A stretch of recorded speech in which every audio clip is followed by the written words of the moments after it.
Here. Yeah, tight formation. They'll go Howard, and he goes nowhere. And he lost the football, and it's scooped and picked up. And this is going to be a 99-yard return for 6. J.T. Woods, an exclamation point for Baylor. Welcome to Sikkim 365 Radio. Cassidy, the H-back. They're going to put that loft on the throw toward the corner. Breadbasket throw. Tay Martin. Touchdown.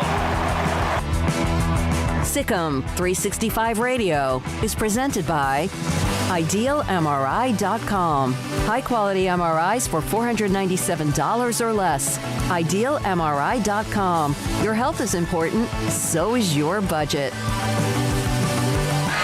Dug in, throws it, end zone touchdown. Quentin Johnston caps the drive with an 18-yard touchdown catch, and TCU takes its first lead. The 3 o'clock hour is sponsored by Waco Custom Marketplace. Meats, sweets, Texas treats, and a cut above the rest. 425 Lake Air Drive, Waco. They dropped the snap. Purdy throws off his heels, and it's intercepted!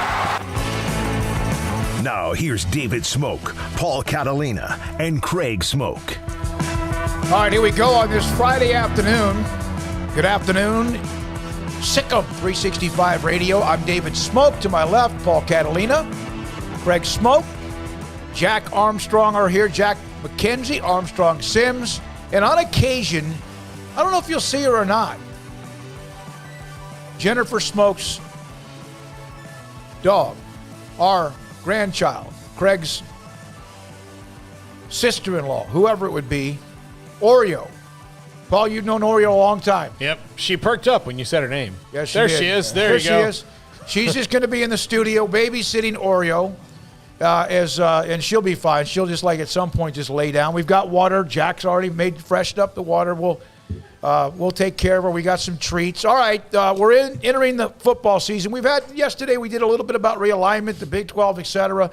We've had some on and off things here and there. I'm looking forward to talking about games today. 254-339-1122. We do have a consultant and strategist. Tony Altimore is going to join us today at 4 o'clock with this massive presentation of graphics and images that we teased you with earlier, maybe last week. He'll join us today. We're also going to have Jalen Petrie from his weekly podcast. It's fantastic news inside what's going on with Baylor, and also his disappointment from last week because the defense at times did not do what they normally would do.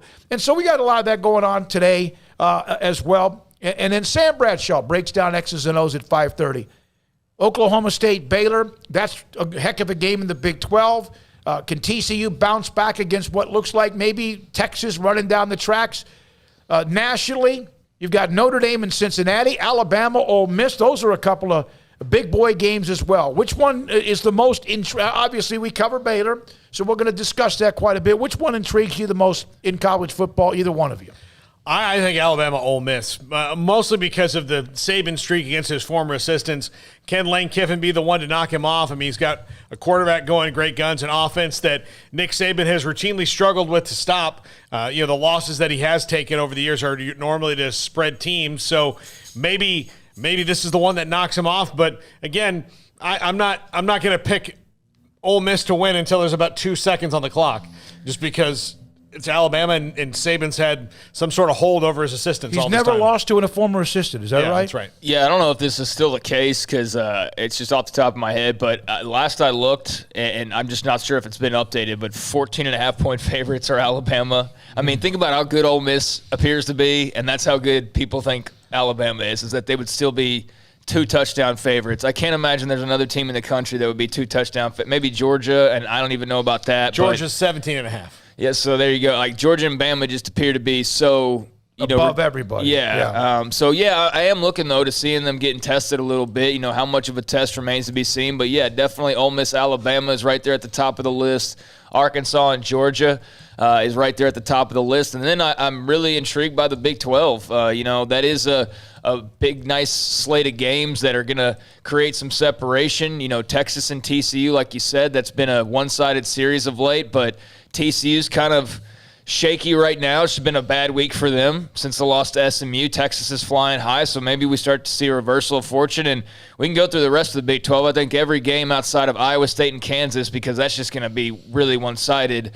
But even that's got the bounce-back effect for Iowa State and how they, get over this loss to Baylor and the last couple of losses they've suffered now. So I'm really looking forward to this weekend. I always feel bad for Kansas just based on the fact that their football team's been languishing for so long, but I feel extra bad for them playing a team like Iowa State a week after they lost. I mean, because you're gonna see a team that's just gonna be so angry and locked in and mad about the way that their early season has gone. And Iowa State has never been particularly good in September. It's like they wish the month didn't exist, but once the calendar turns October, as it did today, all of a sudden they're world beaters. So I'd watch out for Iowa State down the line because this has been their history. Lose some games early, but then late, ruin some seasons. I definitely haven't ruled them out from creating some chaos in the Big 12. I mean, I think I look around the league and I can see them beating Texas. I can see them beating Oklahoma. I can see Oklahoma and Texas beating them too.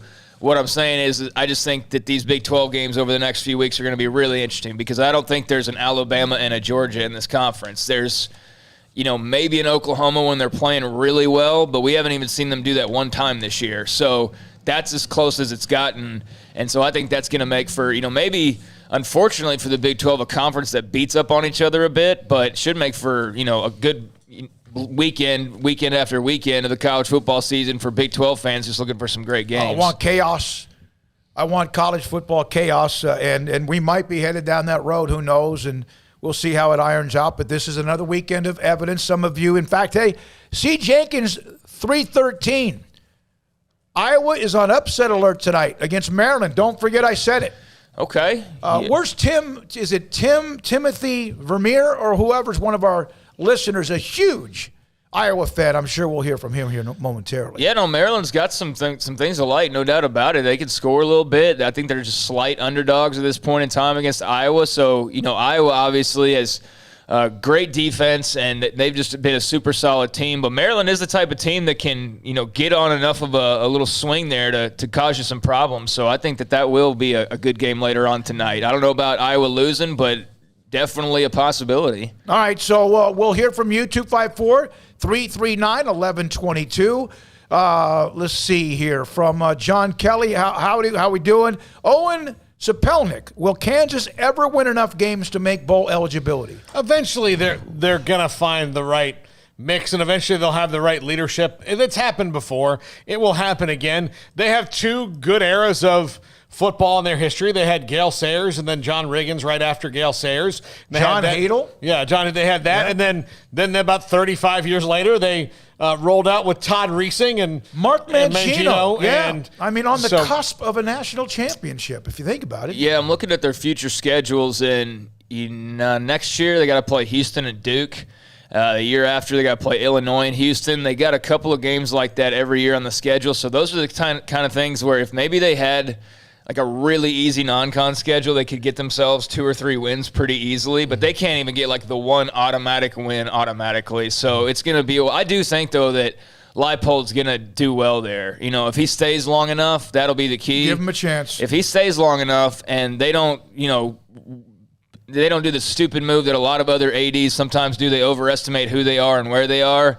And it's like Frank Solich in Nebraska, for example, when you just think we're too good for just 8 wins every year. If Kansas can just realize we're going to be just bad and we just got to let this thing ride and just build, then I think Lance Leipold will do a good job there, so long as he's around. But, yeah, it's going to take a little while for sure. All right, from Matt in D.C., happy Halloween month. Paul loves October because of it. I do.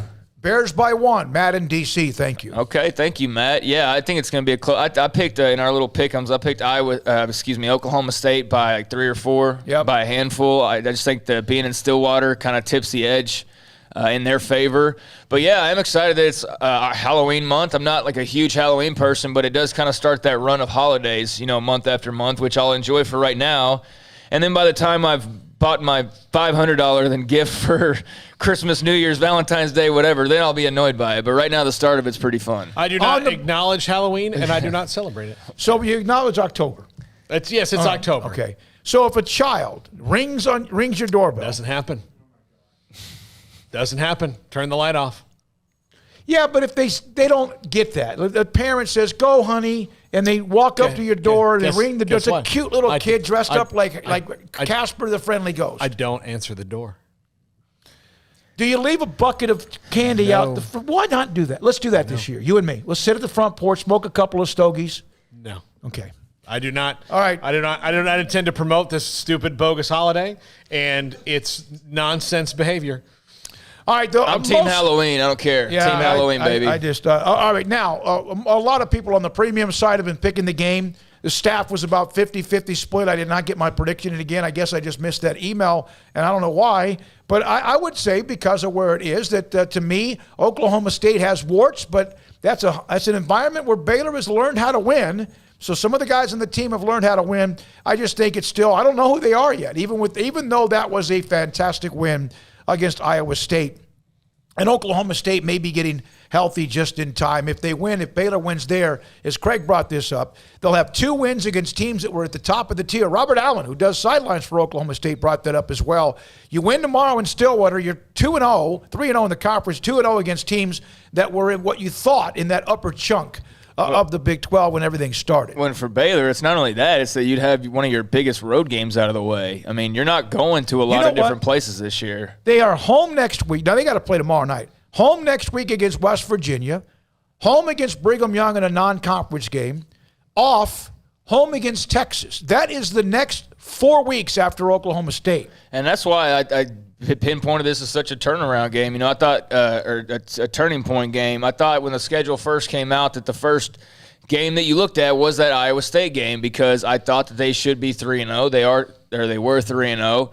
And I thought, okay, well, this is the game where you go one way or the other. Now, losing that game doesn't mean that you're doomed by any means, but you're probably not going to be a favorite against Iowa State by the time that game rolls around. And so anyways, they win that game. And so, yeah, now it's the next turning point game, but this really is the one that will be the tone setter, because, yeah, it's 3 straight home games over the next month after this, including a week off. And it's actually all the way until November 6th is the next time they're going to travel. 90 miles north. And that's to Fort Worth against the TCU team, who knows what they look like a month from now. Then it's back home against Oklahoma, a trip to Manhattan. That's it. And then back home against Tech. So their schedule is like not – there's no way it could be any more set up in their favor. And this is the game that's like that critical. If you go win on the road, you really only have 1 to 2 road tests the entire rest of the season. Everything else is at home. So, yeah, tomorrow's big for Baylor. Bob Williams, an Auburn fan, also sent us that great woodwork that's Sikkim Bears. Thank you, Sikkim 365. If Auburn is going to win in Baton Rouge, again, this is the year to do it. Mm-hmm. He actually said if Auburn's going to win in Baton Rouge again ever, this is the year to do it. Colin, a lot of college football playoff impact games this weekend. Caden mentioned this. Whoever wins that game, Cincinnati and Notre Dame, even though Cincinnati will still be, there'll be that discussion of they beat Notre Dame. And again, we say this is only week 3, 4, 5.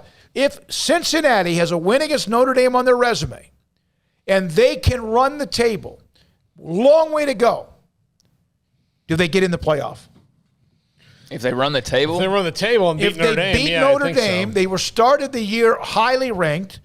But if they have a win against Notre Dame on their resume, and they'll probably lose because we said that about Houston one year. We said that about whoever. UCF's only one of the few that's been able to do that.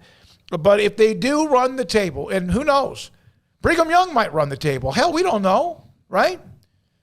It'd be chaos. I want chaos. I mean, so what's your question? Do they make it? Yeah. I mean, I don't know. It depends on what's going on around the rest of the country. Yeah, but That's the thing. I think, because the SEC is getting in one, no matter what. Yeah. The Big Ten's getting in one, no matter what. Now, they've Sure. been left out. The Pac-12 and Big 12 know what it's like to be left out. Has the ACC been left out?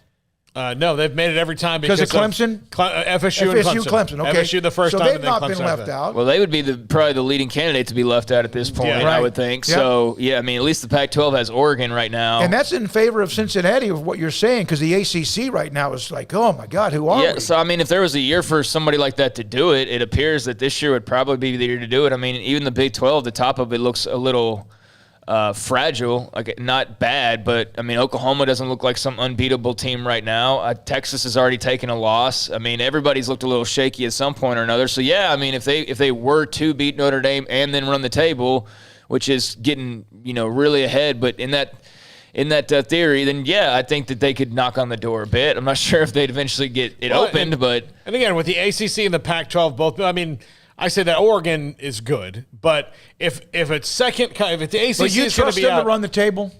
No, I don't. I don't trust many people to Like run they the might table. just like lose to I don't know what the schedule is, but they could like lose it randomly to Stanford or Arizona State or someone like Well, that. I don't trust many people to run the table, but if Right. there's going to be Power 5 conferences with 2 losses, I don't trust Cincinnati to run the table. I mean, like it's just going to be I know. hard. I It's know. hard for anybody to do. It's like that question that somebody will inevitably ask, well, what if there's 6 undefeated teams at the end of the year? Then yes, then that would be true chaos. Like that would be absolutely chaos, but no. I'm interested too. Just brought up that Auburn LSU game. I think LSU's a slight favorite in that one, and Auburn's trying to figure out a little bit about quarterback situation. I haven't seen an update on that, but I know that they were, looking at that. But that should be a great game, and I bring that back up because I think even the SEC to an extent is going to eat each other up. This year I think there's Alabama and then there's Georgia as well, like right there in that tier, and then everybody else. But if Alabama and Georgia, I mean, they're gonna. Good news, the great news with the SEC is that they'd at least have to play each other. Like there's no avoiding Georgia gets away unscathed and Alabama, like they at least are going to have to play each other. But we know how that goes. If they're both unbeaten or, whatever. Hell, it could happen tomorrow. Yeah. I mean, probably not, but it can. I think the point is that the whole damn thing's wide open right now. I love it. For Chaos. everybody. Yeah, even if there are a couple of teams that seem like they're, assured of something, there's nothing assured right now. I think it's great. All right, we have a guest coming up today at 4, and so we'll do that, and it's going to be a graphic presentation from Tony Altimore, and it's pretty neat, and we hope you are around when that happens. We'll have that for you at 4 o'clock today, and then also Dan Luss, sports law attorney, will talk about the National Labor Relations Board and what came down a couple of days ago. We'll have that as well. On the chat room, Larry Switzer. My Sooners are going to lose, unfortunately. I have it in my gut. Don't tell Barry. I love that name. Larry Switzer, thanks for that. Caden, Virginia Tech, Clemson, maybe Florida State. This is about the ACC. Care about football there, but they are laying down with a bunch of dogs and covered in fleas. Well, it's a basketball conference. It's like at the heart of it. Okay, most of the schools in the ACC, well, not the most anymore, but the ACC, where's the heart of their conference? It's in North Carolina. Wake Forest, Duke, UNC, Tobacco NC State Road, are all in the conference. They're in North Carolina. So it's a big basketball conference at its very core. But they've won 3 of the 8 national titles because of Clemson and Florida. Because of the 2 teams that care about football. Well, how many of the SEC teams have actually won titles? Yeah, not many. Alabama and LSU, right? But yeah, but the ACC does have a lot to think about in the long term of football. And part of the problem is I do think that the ACC for so long, and it's evident at Florida State, we're doing things how you did in the 90s. You kind of throw everything behind the one sport that you really like, and that's either football or basketball. And now athletic departments that are good are throwing everything they can behind everything.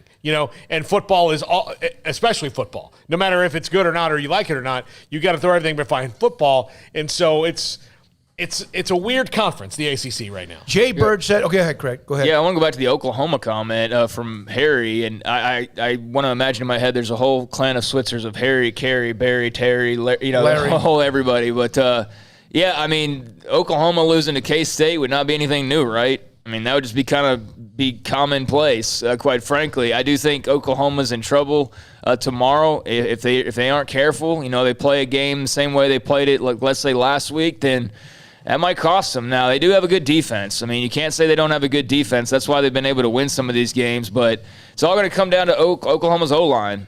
Can they protect Spencer Rattler? Can they give him time? And can they have a run game? And if not, if they let people run through loosely like last week, then K-State's going to take full advantage of that. And all it takes is one Deuce Vaughn busted run to put you on your heels. So Oklahoma treading lightly. I think they win tomorrow, but I do think it could get dicey. From Jay Bird, Oregon starts a 3-week road stretch. Stanford, Cal, and UCLA. Hope we can survive it. That's from J. Bird. And again, they should be favored at every one of those games, but there's, you never know, but I like their chances in that slate. UCLA is an interesting third game to play. I mean, maybe that could get crazy. Stanford, obviously always got to be wary of them, but I like Oregon's chances. All you do have to be careful on the road. Here's a comment from Sebastian Matson, Paul, in the ACC.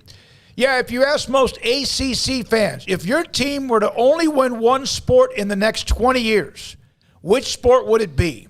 Virginia, North Carolina, Duke, Wake, NC State, Syracuse would all answer basketball. Yeah. Really? Yeah, they absolutely would. You really think that way? Yeah. Like Baylor won the national title in basketball, and we know how big that was. Any team that wins it, it's just something they can be high on that forever. I mean, I can see it. That's crazy to me because the football one's worth so much more than the basketball one is. In the grand scheme of things, it's way more important. As a fan of a team in the ACC, I would love it if they won the national title, and I would love it if they finally won a College World Series one day, just because that's the only thing maybe they haven't done, those two things right there. But if you told me that was never going to happen, but every few years I'd get a football national title, I'd be like, look, if that's the deal I have to make with the devil, then that's the deal I got to make. Yeah, right. no. So, I mean, I do understand that, though. There's basketball country far more than it is that. I mean, we're broadcasting from Texas. I think the answer is very clear on what every school around here would want first and foremost. So, yeah, that's interesting way of looking at things that I hadn't thought about really, but yeah. All right, if you want to answer that, your team, if you're an Alabama fan, they made a run in basketball, and that would have been great if you could have pulled that off. How many of you are at a fan base where you think your fan base would rather win the men's basketball title or a football title? Just curious. Might be overwhelming. Might be 80-20. I don't know. All right, when we come back, we'll take more of your text. We also have Dan Lust, again, sports law attorney. We'll come back with that as well on Sikkim 365 Radio. Waco Custom Marketplace, they have the new item for tailgating. They launched this a couple weeks ago. Pork tenderloin at $4.99 a pound. It's one of those that you can do whatever you want. You probably don't even have to prep it. If you want to, put something on it, that's fine. Marinate it, that's fine. Put it in foil and smoke it. Put it in the oven and bake it. Put it in a smoker without foil and just let it enjoy itself. Beautiful, easy to do for tailgating. Also, this week until tomorrow and through tomorrow until they're closed, they've got pork spare ribs at $2.25 a pound, chicken tenders at $3.50 a pound, pork medallions at $3.99 a pound, and sirloin steak is $6.99 a pound. And if you want to get some things now, Baylor plays at 11 o'clock next week against West Virginia, so tailgating will be early. They've got some breakfast links for $2.50 a pound. Maple breakfast sausage, the same price, and sage breakfast sausage. Buy it now at $2.25 a pound. Have it available for what you have next Saturday, Baylor and West Virginia. 254-339-1122. Dan Lust and more coming up next. Sikkim 365 Radio. The 2021 Ram brand just received first place in the prestigious J.D. Power's initial quality study. The Dodge brand finished second to Ram, and the 2021 Jeep Gladiator is first among all midsize trucks. Quality and Ram Power Days, only at Allen Samuels, 201 West Loop 340 in Waco. Come by, let's be friends.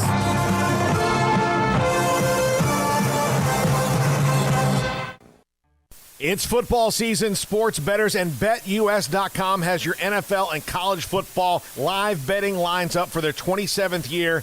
WhyBetUS.com? Well, they're the 3-decade leader, and you can join now for a 125% bonus on promo code SICK'EM125 with cash, or a 200% bonus on crypto with SICK'EM200. The 3-decade leader with action on every sport across the world. We can pretty much guarantee that they've got your game at BetUS.com. Use promo code SICK'EM125 or SICK'EM200.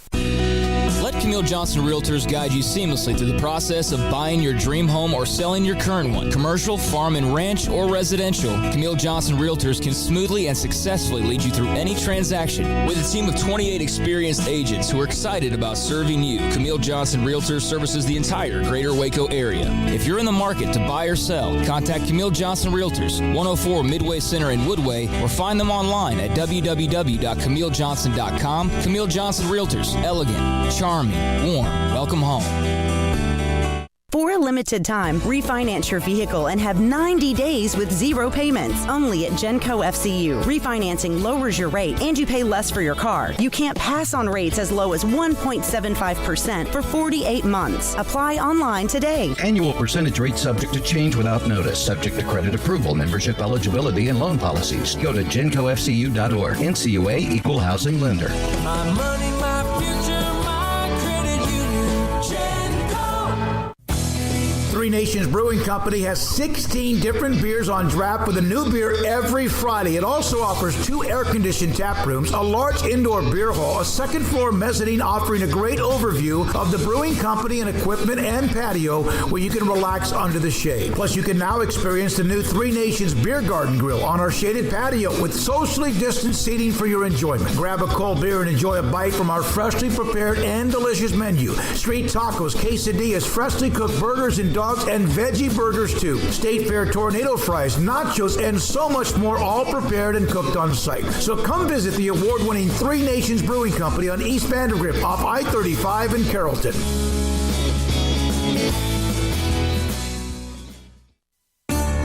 You know what would make this moment better? Pizza. Dough made from scratch and an Italian family sauce recipe pizza. 3 fresh signature cheeses making a melty blanket of perfect pizza. Bob Mock has owned Marco's Pizza franchises since 2013 and has been delivering pizza since 2001 and is the proud owner of 4 locations in the Waco area, in Belmead, China Spring, Woodway, and soon to be open in Robinson. Order at marcos.com to make any moment better. Marco's. Pizza lovers get it.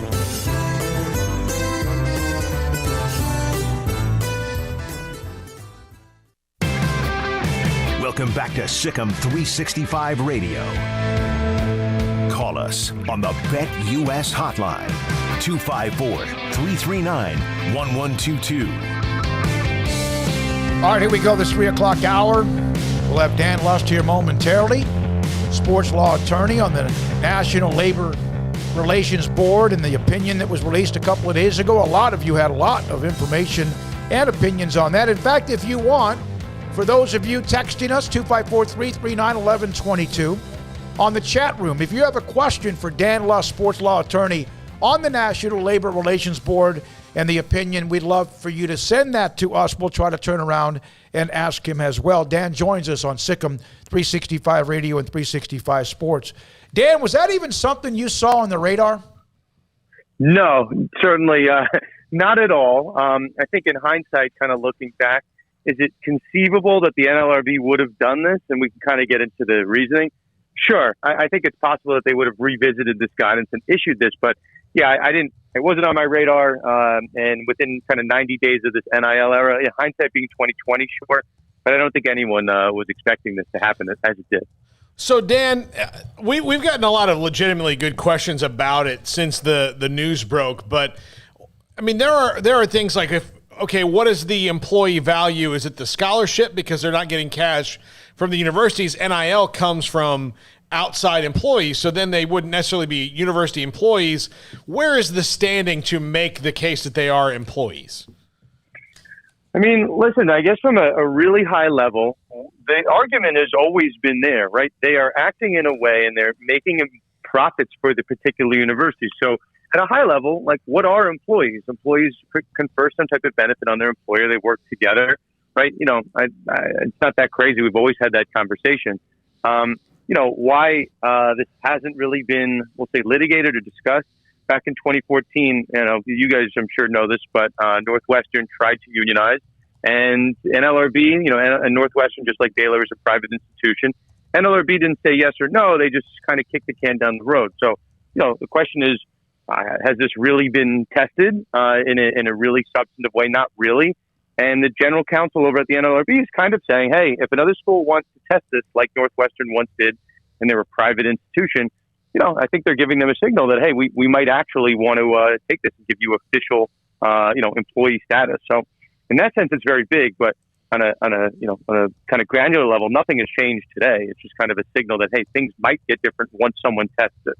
Yeah, and so if no one tests it, then it just kind of remains as is. Is that how you see it? Right. It's an advisory opinion. She's issuing a memo, and I will say, for those that don't know the history, in 2017, a couple of years ago, a general counsel with the NLRB, I'm not going to remember the name, but issued a very similar opinion saying that I think student athletes should be considered employees, and if someone wants to test this, we'll reconsider it. And everyone, at the time thought it was kind of a big deal. And then, they had a new general counsel 12 months later, and then that general counsel rescinded that memo.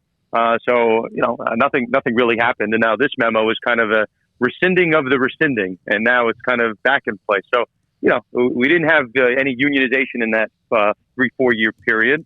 So, it could be something, could be nothing. But I guess on a kind of a informational level, this is starting this conversation, which is healthy, for better, for worse. People are talking about it. They had a hearing on Capitol Hill yesterday, and Mark Emmert, was asked about it. So I think the timing was so this would get brought up to Mark Emmert so people in the college space could talk about it. But, yeah, I think it's definitely a conversation starter. In fact, Baylor President Dr. Linda Livingstone was there, and I was able to watch part of the testimony, and it was brought up. And again, I don't know if that group ever does anything other than just meet and talk and try to hit whatever their constituents want, not so much politically, just about anything. We know what the NCAA's done is kick the can down the road. So what is the deadliest part? If, in fact, college athletics, if, in fact, the National Labor Relations Board, if, in fact, this was to happen, what are one or two of the biggest or deadliest things to college athletics? Health insurance, strikes, what do you think could be damaging? I think those are probably the biggest two. And then there's this big question, right? We are all employees in some sense. I guess most people listen to this. Some people probably work for themselves. But I don't know, could you fire could you cut somebody from the school? Right? We've been on this thing. Hey, if you don't perform up to par, you're still on scholarship, right? You might hit the bench, but you're not going to get cut from the school. It's just such a weird concept. I was talking to a friend of mine on the agency side today, and he was asking me, is this possible? And I'm like, I'm like, truthfully, I can't really conceive of what this world would look like. Is it possible that we have this, debate? This could, we could have the unionization occur in the next 10 years. Sure. It's just such a far-fetched concept that I can't even conceive of it. So think about it from a professional level. We have our 4 unions in the 4 major sports. MLS has a union. They sit down every couple of years and they hammer out a collective bargaining agreement. This is going to be unique because it's almost as if it's kind of more akin, with at least the way that I'm envisioning it. Like we have the Players Association for the NFL negotiating with the owners. So all of the teams are represented in the owners kind of facet. Here, you might have individual schools that are trying to unionize. Remember, the NLRB only is going to be binding on the private institutions. So the Big 12, there's 2 schools. It's Baylor and TCU. Big 10, for example, it's just Northwestern. So this, guidance only impacts a really small subset of schools. Can you imagine if in our world of college sports, some schools unionized and other ones didn't? I'm still kind of wrapping my head around it, but yeah, you could have labor strikes. You could be, David, to your point, you could have this very, weird world where you have to pay insurance. You have to give them a piece of pie, just like we have in pro sports collective bargaining agreements. The piece of the revenue pie, 100% of the pie, players ask for a piece of it, owners ask for a piece of it. And then, if they can't agree, right, there are lockouts, there are strikes. You could have, no team that's fielded because they're refusing to play. And before we say this is so far-fetched, guys, I don't know, within the last year, Pac-12 players, all these guys banded together. You kind of got lost in the shuffle of the pandemic, but they put out a memo. Players banded together and said, hey, we want health insurance. We want to be protected. We want long-term disability benefits, and we're not going to play until we get it. Now, the pandemic season kind of canceling it kind of mooted the point, but there are active players in college right now that have made those type of demands. So, you kind of be kidding yourself to say that players aren't going to test this at some point in the near future. Dan, you mentioned that this, as of right now, would apply to private schools and not public institutions. So a TCU, a Baylor, yes, they would have to potentially deal with things like strikes and all that, but this could also be something that would be advantageous, correct? I mean, could you see a situation where the public schools look at the private schools and see themselves at a bit of a disadvantage? Because while there is the risk of a strike and whatnot, you could also have the benefits if things were going well. Does that make sense? Yeah. This is the one I'm still trying to wrap my head around. Like, at a certain sense, I think everybody, and I've been on your show, guys, I've talked about this 100 times, everybody likes NIL. I don't want to say everybody, but 90% of people like NIL. Every state that it goes through, it passes unanimously. It has bipartisan support because who's paying the athletes, right? These outside third-party vendors. The school is not losing money. You're just basically finding another way to support these athletes, and it doesn't have to come to the school. Now, schools, I would think, aren't going to love this question of unionization and collective bargaining because they will lose a piece of the pie. All the different television deals that they sign, all the tickets that they, get, and the merchandise concessions, that's potentially up for grabs if you have some type of collective bargaining.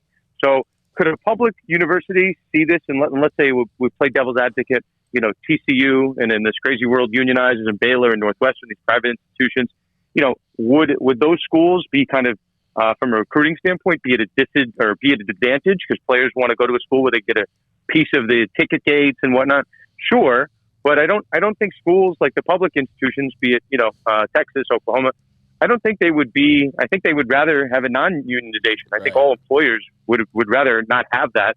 But from a competitive standpoint, I think if you're a player, you'd rather go to a union-based school. So yeah, it would certainly throw college sports on their head. And the amount of money that you could get at a private unionized school would seemingly be much more than a player could get seemingly a loan from NIL. So it's this crazy world. It's almost like a black hole that's opened up that we can kind of see in, but I don't know. You don't really know what's on the other side of it. All right, Dan, I've got some questions from our YouTube chat for you. Okay, a couple of them I'm going to kind of combine because they fall into the same thing. So could you see lawsuits for issues like CTE? You already talked about health insurance, or maybe like Arizona State, if they're found guilty of, whatever happened during COVID, if any of these guys got COVID and have lasting effects from that little recruiting trip, could they also now sue Arizona State in the future as a union? Yeah, I mean that's the fear, right? And I don't want to say the fear, but you owe your employees certain rights that you don't necessarily. You as an institution, you owe players, anybody on your campus, a safe place to play or to walk around. But you owe a higher obligation to your employees. So yeah, I mean you could always see lawsuits like that now, but that the duty of care is much higher as an employer to an employee. And then in a very weird sense, there's this other kind of rabbit hole you could go down. If an employee does something wrong and it's within the scope of their employment, now you have this kind of element of what's called vicarious liability, that the school could be on the hook if one of their employees does something inappropriate. I don't know. It's this insane world. But yeah, you could certainly see lawsuits stemming from this, just like we saw, with the NFL with these series of concussion lawsuits and this whole, long-term disability benefits that's paid out for concussions. You could see something like that. It's not crazy. I'm having a hard time envisioning, schools unionizing, which is kind of akin to our individually like pro teams unionizing. Like if the Texans were union based, but the Dallas Cowboys were not. We haven't seen something like that in sports. So I don't know. Yeah, certainly you could see more lawsuits, but it would kind of throw, recruiting and just school-to-school comparisons kind of on their head. Okay, you brought up another interesting point, which a listener had a question for. So say a player gets involved in an off-field infraction, does the university still have the power to bench him, or does it go into court and he continues to play because of the union might have power to keep them playing? What we have in our pro sports, we have this grievance system that's it avoids issues going to court. It plays out privately. Maybe they don't just sit him, right? Maybe they just cut him and they cut him out of the school, which I guess you can still do. You can dismiss a guy from the program. You can always do that. But you might have an internal kind of tribunal hearing with a particular grievance, not maybe so dissimilar that happens at schools already with the disciplinary board. Yeah, it's certainly a different world. I don't know that necessarily will create more lawsuits. Because you could still have kind of fights through the union that don't get to court. But you might have lawsuits for the right to unionize. So we'll see. It's kind of a mixed bag. I'm still, truthfully, I'm still trying to get my head around what it would look like. But you guys saw I put up a poll and I put it underneath my post, kind of promoting the show. And I think people are predicting that this will happen in the next decade. So that conversation is not that far away. Dan, there's so much that's changing in college athletics as we're addressing here. Do you think that the student athletes, or even though that's the buzz term now, the athletes need to be, I don't know, this might sound strange, be careful in a way that they are kind of along for the ride, and a lot of people maybe have interests that are not necessarily for the benefit of the student athlete, although it's disguised as that. Like, there's so much changing. Could you look up and all of a sudden, like, let's change, and then all of a sudden there's basketball programs being eliminated because schools can't afford this, and you actually end up in a world where there's less opportunity than the opportunities they had previously? Yeah, and I think this was the earlier question that Dave asked that I meant to get to, and I've talked about this with you guys in, like, the rabbit hole of NIL. If there's a world, right, like, where, we'll play this down 10, 15 years down the road. If, hey, these endorsers and these kind of these programs or the businesses don't want to give money to the school anymore, they want to go directly to the players. Maybe 10, 15 years down the road, that could, you'd lose some money from the program each year from the institution, and then maybe they'd have to do away with some sports, just like they did during the pandemic. Those non-revenue generating sports disappeared because there wasn't enough money to feed all these programs. So you take that and you kind of supercharge it with the potential unionization issue. If the college football program lost money, right, they just lost 40% of the pie, and it wasn't because of the pandemic, it went to the players, that would certainly impact the rest of the sports within a particular, university or college. As you guys know, which I'm sure the listeners of the program know, by and large, it's football is this huge moneymaker, and then basketball, and those two sports tend to pay for the rest of the sports. So if you were to lop off 40% of the revenue, and that went to the players' pockets for any individual program, yeah, that would have tremendous ramifications on the rest of the sports offerings at the school. So, the world that we've lived in for the last decade, football can live kind of copacetic with basketball and softball and wrestling and swimming and all these other sports. But in a world where it's unionized, I certainly see those two sports potentially, if you lose money from football and basketball, it's going to harm the rest of the offering. So, I kind of mentioned it, like, everybody loves NIL because it's, these outside businesses paying these athletes, but not everybody's going to love this unionization concept. It could really, for better or for worse, I don't know, depending on what perspective you're on, it could just obliterate amateurism. And I don't know what the difference at that point would be between pro sports and college sports. It's seemingly identical if you have a real union that pops in. What will be the challenge legally? Title IX, some people get that mixed up now because of the sexual assault and how schools handle things on campus, and that's for all students. What about Title IX, the old Title IX, where it was developed for equality for women's sports and athletics? If, in fact, you start losing 40% of what you gain revenue-wise, isn't that going to be a challenge to try to be equal with women's scholarships and men's scholarships? We hear about maybe losing women's sports, but wouldn't you actually start losing men's sports? You would be, but maybe you would be losing. And the short answer is yes. I think, you can read it either way.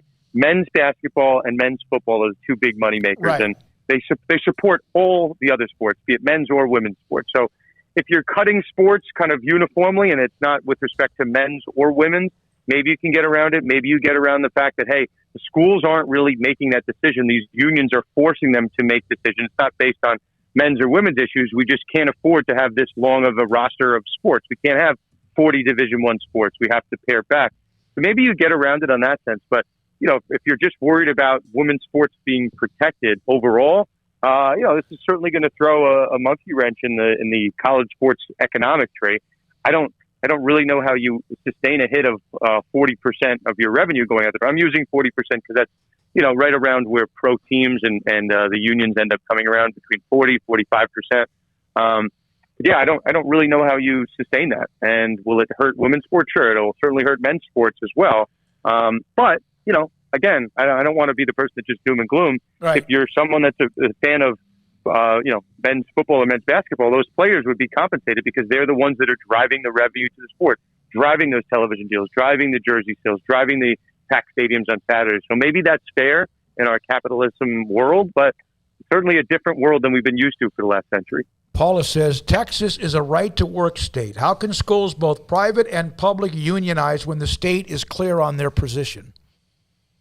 I'm probably going to have to plead the fifth on that one as a New York-based lawyer. Yeah, Paula, you're right. But Paula, thanks for that.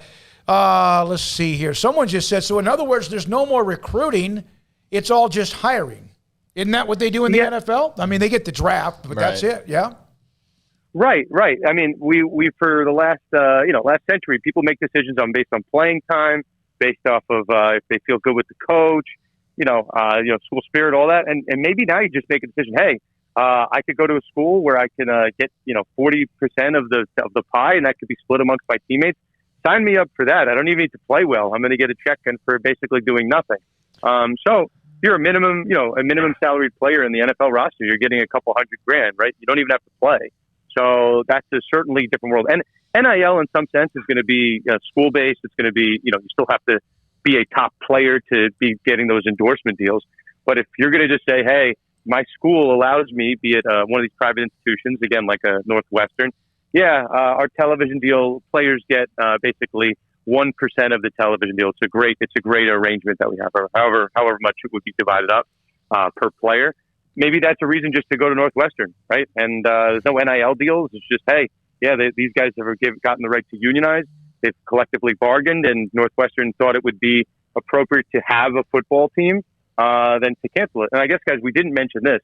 Sometimes in our world outside of sports, sometimes you have employees that threaten to unionize, and employers say, hey, we can't actually afford to have you guys unionize. The shop would go out of business. So, again, I don't want to be Mr. Doom and Gloom. We just have to talk about trends that have happened in reality. If maybe this collection of players at a particular school wanted to unionize, maybe you have a school that says, okay, I know you guys want to unionize, you have the right to unionize, but if you do it, we can't have this sport and have it be profitable, so we're just going to shut down that particular sport. All of these issues, right, are coming into play. So when I say it's kind of a black hole of issues, it's nothing that resembles the world of college sports as we know and love. It could be good, but it could be disastrous, certainly. I just saw this quote, Dan, from Lincoln Riley. He said, I do worry that with our game, we're in a little bit of an in-between right now. Like, are we going professional? Are we not going professional? Are we amateurs? Are we not? It's like we're kind of trying to be halfway or both, and that ain't going to work. So that was from OU head coach Lincoln Riley, and it kind of goes... Who can get the best of both worlds, too. He's actually got a lot on his side of the plate, but... is there anything the NCAA, we always bash the NCAA and talk about their inactivity or just leaving things up to other parties to decide, but in some cases, it made sense because their decision could have immediately changed based on the, Congress or whoever, making their decision. But is there really anything that the NCAA or the college athletics body can do to cut all or any of this off or have stemmed the tide in any way, or is this all just inevitable and there's not really anything anybody could do about it? It's kind of an avalanche at this point. I really think that this momentum is moving. Again, it's good or bad depending on what perspective you're on. I know, and we haven't talked about it in this conversation, but there are pro leagues that are popping up for college-aged players, and they're kind of banking on the NCAA falling apart. And players are saying, hey, I don't know what the hell is going on at this NCAA level, and I don't know what's happening with unionization, NIL. I'd rather just go get paid six figures to go play in a I'm going to call it a semi-pro league, but it would be a pro league for players ages 18 to 22. I know there's a soccer league that's formed. There's a basketball league that's formed. So I don't know, could you do that? Sure. I don't really hear the NCAA doing much. I saw Mark Emmert's comments yesterday, David. I know you were watching as well. I don't sense that they're that worried about it. If you read their comments yesterday that they posted on Twitter, whenever that was, Wednesday or Thursday, I don't get the sense that they think it's a red alert scenario. But as a fan of old school college sports, I tend to think Lincoln Riley's opinion. I don't know what this world looks like. I like a world where you can have an extended roster of guys on the football team. You have 100+ guys on the sidelines. Do you need to then switch to a format where you have a hard cap of 53 guys because you don't want to pay them more, and you have a practice squad of taxing guys? It's to his point, it's going to start looking a lot like the pros because of the money involved. So you'd have to be really, keep a really paper thin roster. And then we're not talking, guys, about like long-term disability benefits and what these players might want. Again, if you are a parent of one of these athletes, that's fantastic. But if you are someone that is kind of uneasy about what college sports will look like, this is certainly a problem. And then to the question, I don't really think there's anything the NCAA can do about it. If players get the rights to unionize, it's not up to the NCAA and the schools to, I guess make that decision for them. They have the right to unionize. So, unless there's schools that want to put their foot down and say, hey, we're going to cancel the program if you unionize, maybe that's the way to combat it. But I would hate to see a world where we're threatening lockouts and strikes and shutting down programs. That just seems like an apocalyptic college sports world, but certainly one that's fathomable at this point. Thank you, man. You got anything else? No, that's great stuff. Dan, really you're incredible. Yeah. The text line, the chat room, Twitter, our board, all of them hanging on to all of what you're saying, and I know it could change tonight. But thank you so much, man. You're the best at doing it. Appreciate your time and being a part of the show. Thanks, guys. Always a pleasure. Dan Lust, sports law attorney and analyst. He's unbelievable at what he does. And we need to keep in mind, this is not something that's been passed or, is even like being implemented in, anytime soon. This is very much a, thing that needs to play out over the course of some months and perhaps some years. But I think because of all the changes in college athletics, you see something like this and you can't help but go, whoa, like that right there is a game changer of a whole. Like NIL was one thing, but this is like an entirely different thing that really is not, like when NIL first came out, we were all like, oh my God, what's it going to be like? And then you kind of learn and you settle in and you go, okay, this is not as bad as you think.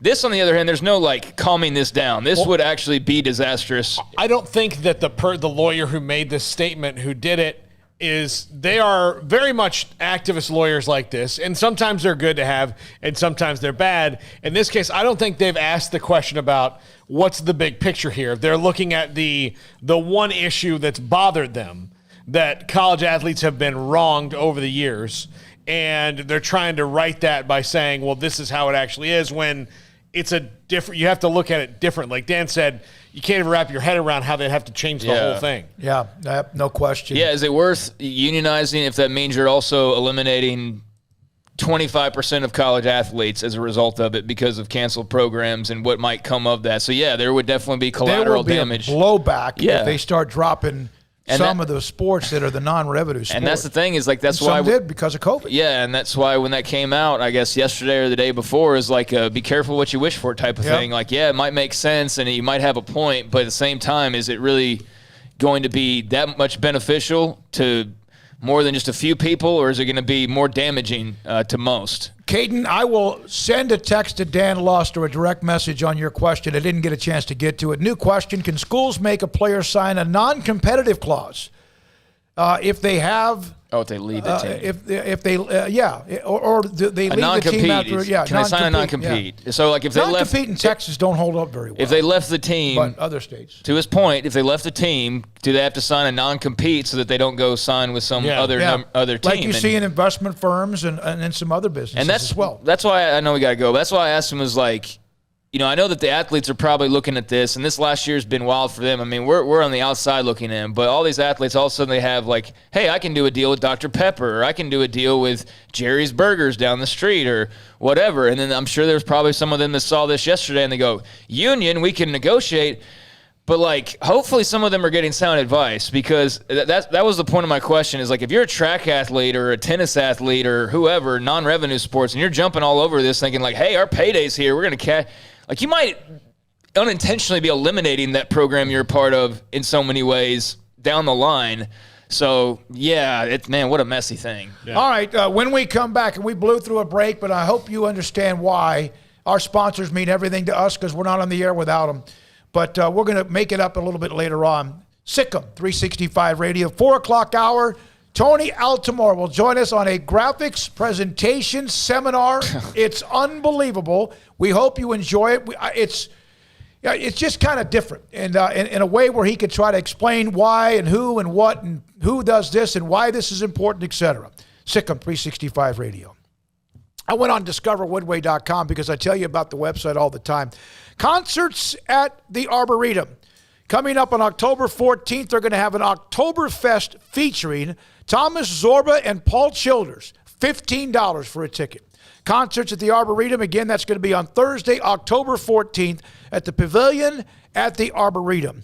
You can discover Woodway for concerts at the Arboretum. Oktoberfest, come listen to live music. Enjoy craft beers. Doors open at 6:30. The event will be indoors at the Pavilion at the Carling Bright Arboretum. If you've never been there, it is an amazing facility.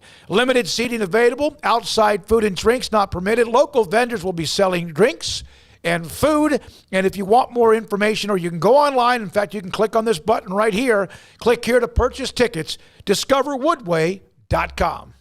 The thing about having a naked truck is that you get exposed for the equipment you don't have. Take, for example, your rear end. If you don't have anything back there, you're exposed about what you don't have, and that's a life. However, if you cover that rear end with a hitch, you're telling the world, hey, I got a little junk in my bed, and I'm ready to pull something. A camper, RV, boat, trailer, jet skis, heck, even a bike rack. A hitch says, I have a life beyond driving my truck to and from work. And Pickup Outfitters is the place to get a hitch for your truck, SUV, van, even some cars. We sell and install just about any kind of hitch you need. Receiver hitches from light to heavyweight to pull just about anything. And gooseneck hitches and fifth wheels when you're ready to pull the heavy stuff. And don't forget trailer and brake controller wiring. It's so important to have wiring professionally and correctly installed by the pros at Pickup Outfitters. So it's time to cover that gaping hole in the rear end of your truck with a hitch. Installed by Pickup Outfitters. Check us out online at createacommotion.com. Do you or your kids get nervous about going to the dentist? Stonewood Dental, Dr. Steve Childress, he can help. I've spent a career taking care of patients who as children had bad experiences, and now they're adults that hate going to the dentist. If I get a kid at 3 years old and they come every 6 months and it's a happy experience, it's normal for them.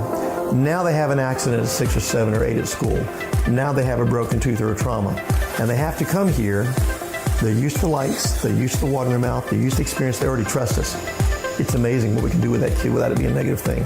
But if I see a 6 or 7 or 8 year old that's never been to the dentist, and now they have a trauma or an unfortunate unexpected toothache, it's harder to do that for that kid and it not be somewhat of a negative experience. So bottom line is I try to teach kids and adults and teenagers and everybody the way I'd want my family treated, which is where it's a necessary part of life. You just take care of it. It doesn't have to be that big a deal. Learn more, stonewood-dental.com. In Texas, there's pea-size hail and baseball-size hail. Guess which one hit our house? We didn't even know where to begin, but we called our Texas Farm Bureau insurance agent, and he was so reassuring. He knew exactly what to do to get our house back into shape and our lives back to normal. Now, we're even more thankful for the roof over our heads. Stop by and see our agents at one of our 3 McLennan County locations. Coverage and discounts are subject to qualifications and policy terms and may vary by situation. Waco Regional Tennis and Fitness continues to add more weapons to your getting or staying in shape arsenal with 8 brand new treadmills ready for you to run or walk a mile or 2 or 10. And with the explosion of interest in pickleball with instructors Joe Rosa and Jody Thurman with more courts available. Waco Regional Tennis and Fitness with large flat screens stretched across the weight room with Wi-Fi available, their own app to enjoy news, business, weather, or sports. Everywhere you look, there's energy, passion, and commitment. New touchless water fountains outside of each locker room, and all the locker rooms with showers, sauna, and whirlpool.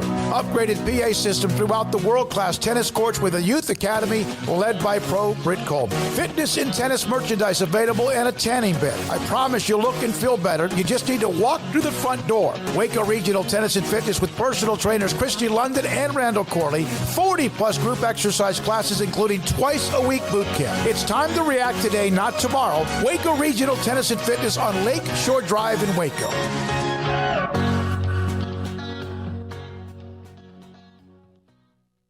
Escape the mundane with the responsive power and exhilarating agility of a new Cadillac from Richard Carr Cadillac. Smile behind the wheel again in the supercharged sophistication of a CT4 or CT5 sedan, or the sporty and spacious XT4, XT5, or XT6 lineup of SUVs. Starting at only $33,395, the Cadillac of your dreams is waiting now at an affordable price at Richard Carr. Test drive from the expansive selection at Richard Carr Cadillac, or let us bring a test drive to you. Go to richardcarcadillac.com to schedule a test drive today. Welcome back to Sikkim 365 Radio. Ebner angling that pitch upfield. Ebner is on his feet. Ebner is to the sideline. He is tipped toward the sideline, and he is in to the house. The 4 o'clock hour is sponsored by Boozer's Jewelers, the wedding ring store, specializing in custom jewelry and repair, all in-house. Now here's David Smoak, Paul Catalina, and Craig Smoak. All right, I've been talking about this presentation. We threw up a graphic about a week ago, I think it was. Tony Altimore contacted us. He is a strategist, a consultant. He understands quite a bit about college football. And I just love graphics and images. I do when it comes to helping. Like me, I'm one of those, I need like large crayons to keep me focused, and pictures help. So he contacted us a week ago about a lot of things the Big 12 might be looking at or other conferences might be looking at. And Tony Altimore, is he going to join us on Skype today? Is that right? He is. He's in that corner box on the right-hand side. Tony, good afternoon. How you been? Hey, guys. Doing well. How you doing? We're doing. Good show so far? Yeah, it's been so far. We just had a great show with a sports attorney about the National Labor Relations Board and just kind of what it might mean as well. Now, what we're going to do, and normally we do the interviews, we ask the questions. We're going to let you kind of explain a little bit of what you do, how you got into this, and what you're about to show us, because we're sharing the screen with you in your presentation. And on occasion, we'll probably interrupt and ask a question. By all means. So I do strategy consulting usually for clients. And as we've been going through the realignment mess, it really struck me a couple of things. One, that I thought a lot of folks weren't using numbers and data as we were looking at candidates. And two, that a lot of our fans and actually you guys are kind of the exception. A ton of our writers really weren't thinking about it like the athletic directors, and especially not like the presidents and the conferences do. And having done a lot of different college sports work and a lot of work that I do with leadership development, where I've worked with a couple hundred different colleges around the country, I thought that a lot of this stuff really wasn't being shown the way that they had looked at it. So I thought, what if we just threw some numbers at this and put it together, and what would that tell us about who could help the Big 12 most?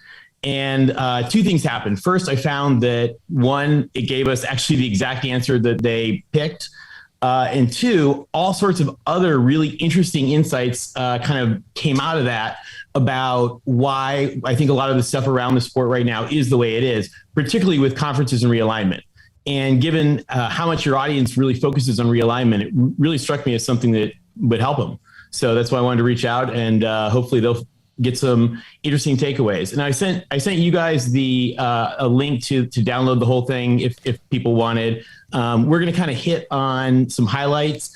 And then for the folks on the radio, I'll try to also, tell it verbally, not just because it's, hard to read necessarily on the screen, or if you don't have a screen on your radio, folks. All right. Yeah. Well, let her rip, Tony. All right. Let's make sure this is working. All right, there we go. First of all, just real quick for you guys, I saw this a while ago and I kind of laughed. None of this is new. Know that Michigan State found exactly the same thing in the 1940s when the Big Ten was expanding. So for everybody thinking, sometimes this is crazy and new, funny enough, it really isn't. So I just thought I'd show you real quick what I first looked at when we first thought about this. Was really the idea that particularly on the presidential level, they want to see a balance in conference mates, because this isn't just somebody that they're going to play in sports. It's somebody that's going to be voting on things that affect their school. And they really want to have somebody that on an institutional level is one, a school that they want to be partnered with and branded with forever. And two, is really somebody that, like a person, the actual person in the room. Like you guys think about Dr. Livingstone from Baylor. I mean, she's awesome. And she's on the NCAA Board of Governors. She's the type of person you would want in that room. The president of the University of Houston, another one. If you're a president, you want her in that room. And you see with these folks, they look for excellence in everything that they do. So they really try to balance that idea of the sport and the school.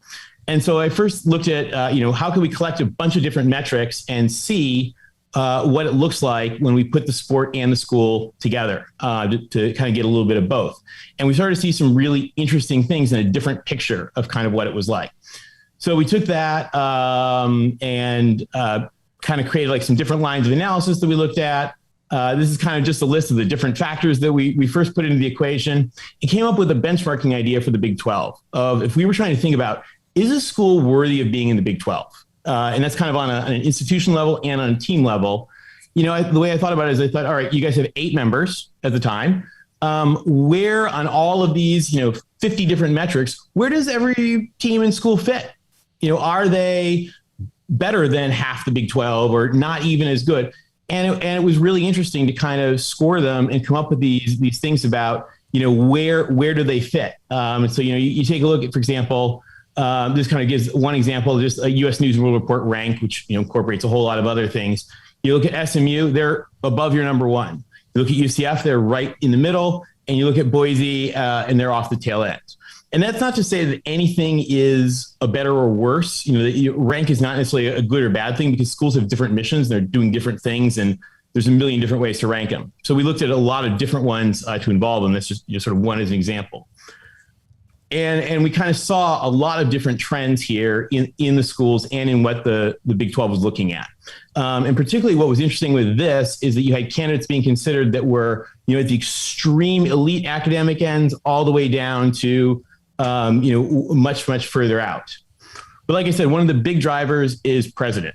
So you think about a school like Houston, and that can throw all of your metrics away because you've got a president there who is just an absolute rock star. She's raising money. She's boosting everything. Every metric about Houston is skyrocketing up under her. So you think about the Sheryl Sandberg quote of, if you're offered a seat on a rocket ship, don't ask what seat, just get on. Well, not much question that, Houston's there. Not much question about the rumors. If the Pac-12 wanted to go to Texas, they would want Houston. She's their ticket. And as you guys look at the next, I kind of just real quick here put, they're talking about round 2. And if we think about, the new Big 12, you can kind of see here on one side, these are just one metric of each, but, a football run on the right side and an academic one on the left. And, where do each of these different programs potentially match up? And, ideally you want somebody that you're making a decision on. And that decision can go either way. You can say, I really, I understand the school and I like the school and I don't care that they're not as institutionally with it. Or you can say, you know what, they're building a football team and they're growing and it's okay if they stink now. I mean, the Big Ten kind of did that when they added Rutgers, for example. Right. On the other hand, you take a look at, I mentioned this to Paul, Boise hired Jeremiah Dickey, and they probably didn't do that just for kicks. They did that because they want to be the next Baylor. And so you look at that and you say, okay, they're building an institution there. My guess would be your athletic directors and your presidents might be willing to bend a little bit more on some of the academic standards. This kind of looks at just, kind of how we scored them in the last round. And it came out to really say that there were about 12, these are just the highlights, but there were 12 schools that came out in the formula to say that they were really sort of qualified, that they were in the midst of or better than the current Big 12 schools on both sets of metrics. And you guys took definitely the best 4. BYU was by far the number 1. Even with, we had some controversy pieces in there and they still came out in the formula to be number 1. So, obviously it was smart for them to pick. This is just kind of an example of a screen. This is looking at round 2 metrics. This is like institution. So if you look at the green lines there, you can kind of see, schools like SMU, Tulane, Colorado State, great schools. They got a lot of green for, where they match against the Big 12. You look at other folks and, for example, here, look at Boise, you got a lot of red, but look at this on research. They've actually, since they've gotten big in football, they've more than doubled the research that they're doing. So they are doing exactly what, that little Catholic college in Northwest Indiana did, and exactly what that little college USC in a dusty mustard field outside LA did, and sort of building themselves off of football. So kind of cool to think about it. And right now, I mean, Boise is right now doing more research than SMU. Okay, let's stop 1 second, Paul. You have I wanted to mention, like you showed that there were some teams, and we've seen a lot of them that you through these numbers just did not qualify because they're not doing all these things and hitting these metrics, right? Yeah, and I mean, and qualify it's really more what like what the presidents and athletic directors say. But for example, if you're going to look at and the Pac-10 is a little bit or the Pac-12, I still say 10 out of habit. Has a little more firm standards, and the Big Ten has very firm standards on its academics, where they say if you don't hit this bar, you're not going to be a member. The Big 12 has some flexibility in that, and that's kind of valuable.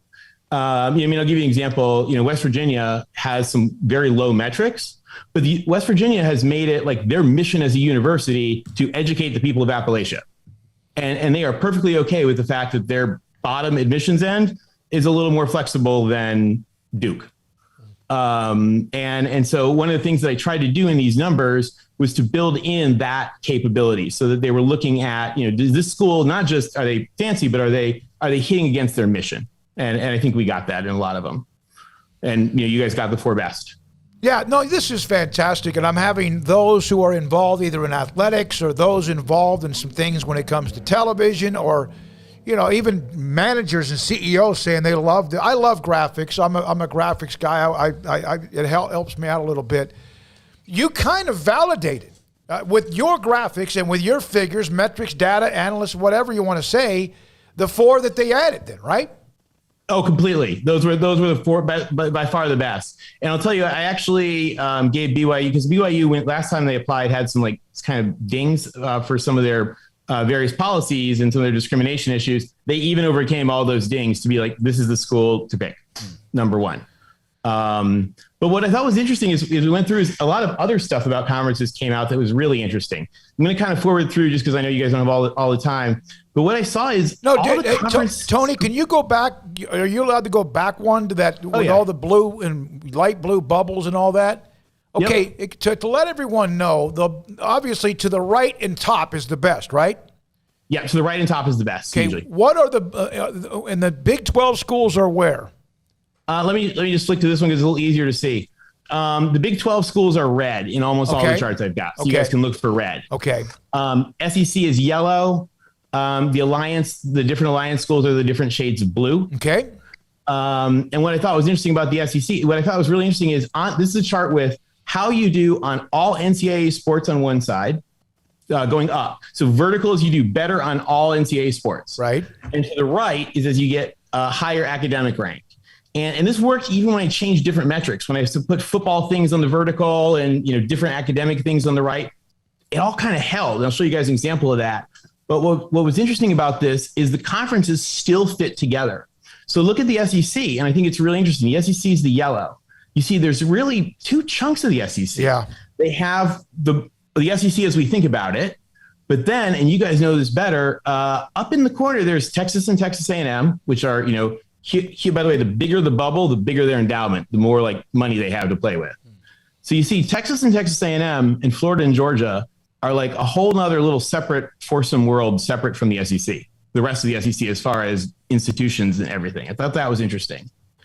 Yeah. And I thought the Big 12 was cool. If you guys can see on here, they really fit together. And in fact, if you look at the old Big 12, and those are highlighted, sorry, I went too far. If you see, you can kind of see there's red around it. The schools that used to be part of the Big 12 fit even better in with it. So you kind of see schools really, the conferences really kind of built themselves together kind of organically based on mostly who they were, with some exceptions like Vanderbilt's the crazy exception to the SEC. And I'll give you a kind of example of where I think that gets interesting. You look at the expansion rumors of the SEC, you hear about them. Oh, they're targeting Virginia and Florida State and Clemson. Those are right there adjacent to them and further out from their own conferences. So it really was a lot about fit. And one of the other pieces that I thought, you guys heard the Mountain West, it's sort of like kind of surprising people because they're rebuffing the AAC. But if you look at the Mountain West, it's purple here. They're all this really close-knit group together. Like they are, very similar institutions. Where this got a little bit even more kind of crazy is this thing I call the asteroid belt, which is that all of the weird places that don't really fit were kind of together, and most of them are tied to the old collapse of the old Big East.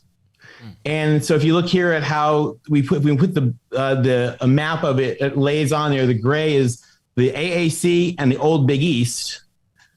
They're really fitting together, and we see really the impact of the death of the Big East still has today in the SWC in some of the schools like SMU and Tulane and UMass, that in UConn that never really found a real good home. But where I thought was really interesting takeaway was about the Alliance. And I know a lot of folks, particularly in the Big 12 and the SEC, kind of scoffed a little bit at the Alliance, but I thought it was because culturally they didn't get it. And it turned out there was even a little more to that. So when I looked at the Alliance, the core of the Alliance is really three groups that are intermingled completely up at that top right. And it's what I call the Pac-5, which are the original 5 founders of today's Pac-12, which are the 4 California schools and Washington. Lots of scandal. The history of the Pac-12 will give the Southwest Conference as much drama as they had. North Carolina, Duke, Virginia, Wake Forest, and Tobacco Road. And then the Great Lakes Club of, Northwestern, Michigan, Wisconsin, Ohio State, and Notre Dame. They all kind of very much fit together in that. And they fit together in a lot of ways. So if you take a look at, there's only 12 schools that are in the top 50 for both ranks, which technically makes the top 100 because liberal arts is a separate thing. So the top 100 schools, top 50 football programs, there's only 12. 9 of them are in the Alliance, 3 in each of those conferences. And then 3 of the 4 SEC ones that we talked about. And Texas A&M's pretty close. So you really have kind of a little bit of a different culture. And when you look at the ranks of the schools, you see, ACC, Big 10, Pac-12, they have a lot of schools kind of at their front. But then they have these second waves that are kind of a little bit separate. Like the Pac is pretty split. You've got those 5 up in that corner, right, locked tight together, and then kind of a way out drift. But what I thought was kind of wacky is when you actually integrate the full Alliance team, they fit together better. Mm-hmm. And those are, Tony, those are the ones in any kind of blue shade, correct? Yeah, any kind of blue shape are the different Alliance ones. Okay, all right. They really fit, and Stanford's that big giant blue circle in the top. Yeah, that's what's the largest planet? Stanford. Yeah.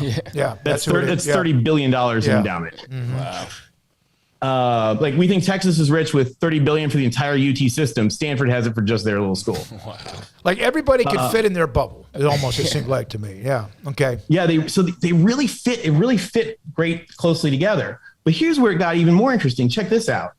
When you take a look at these little lines, the line that is BYU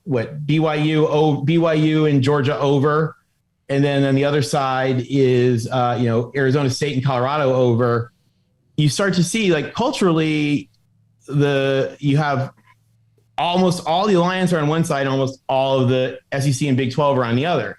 And so I think, when you heard people sort of making fun of it and being like, oh, who cares about diversity and academics and all? Well, the Big 10 schools are like, that would be us. And part of that also reads, by the way, this holds true against different metrics. You see the same kind of chart with using different metrics. What was really interesting to me about it was 2 things I thought were kind of myths. I'll show you guys. I'm just sort of skipping ahead to show you guys. First of all, these schools are really intermixed. So like the UCLA chancellor was the provost at Virginia for 30 years. The president of Berkeley and UCLA was the president of Ohio State. The president of USC was the president of North Carolina. And so these 3 conferences are really, really, really intermingled closely at the highest ranks. And a lot of them also do things together differently. So, for example, when you join the Big 10, you're not just joining a conference. They have integrated fiber optic networks. They integrate their cybersecurity. They have their library systems are together. They scan all the documents for their stuff together. They run their training of professors to become department leaders, all run together. And so when you think about integrating all that, part of the reason that they're so sticky and so closely together is the institutions are actually linked up together really closely. And I think that makes a big difference and is a huge opportunity for the Big 12 of something that they could do more of. And then when you take a look at where it manifests itself, you really start to see them come together. One thing I thought was interesting that I kind of had an idea of was for some of the schools that didn't fit, kind of where they were. I thought about it.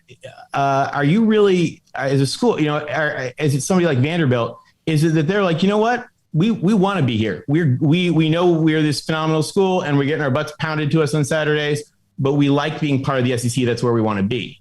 And if you think about a school like Nebraska, that seems like it's out on the yonder for the Big Ten. I mean, Nebraska is a phenomenal university, and they're probably saying we want to be with Michigan and Ohio State, and Johns Hopkins just joined in some sports. Like that's who we want to play with. We want to play with Michigan and not with whoever pick one of them. Yeah. And so I think that when you think about that, there may be some schools saying that's kind of where we want to be, and that's where I think about Boise fitting in the Big 12. Is that Boise saying what we didn't used to be a national university, and we're going there.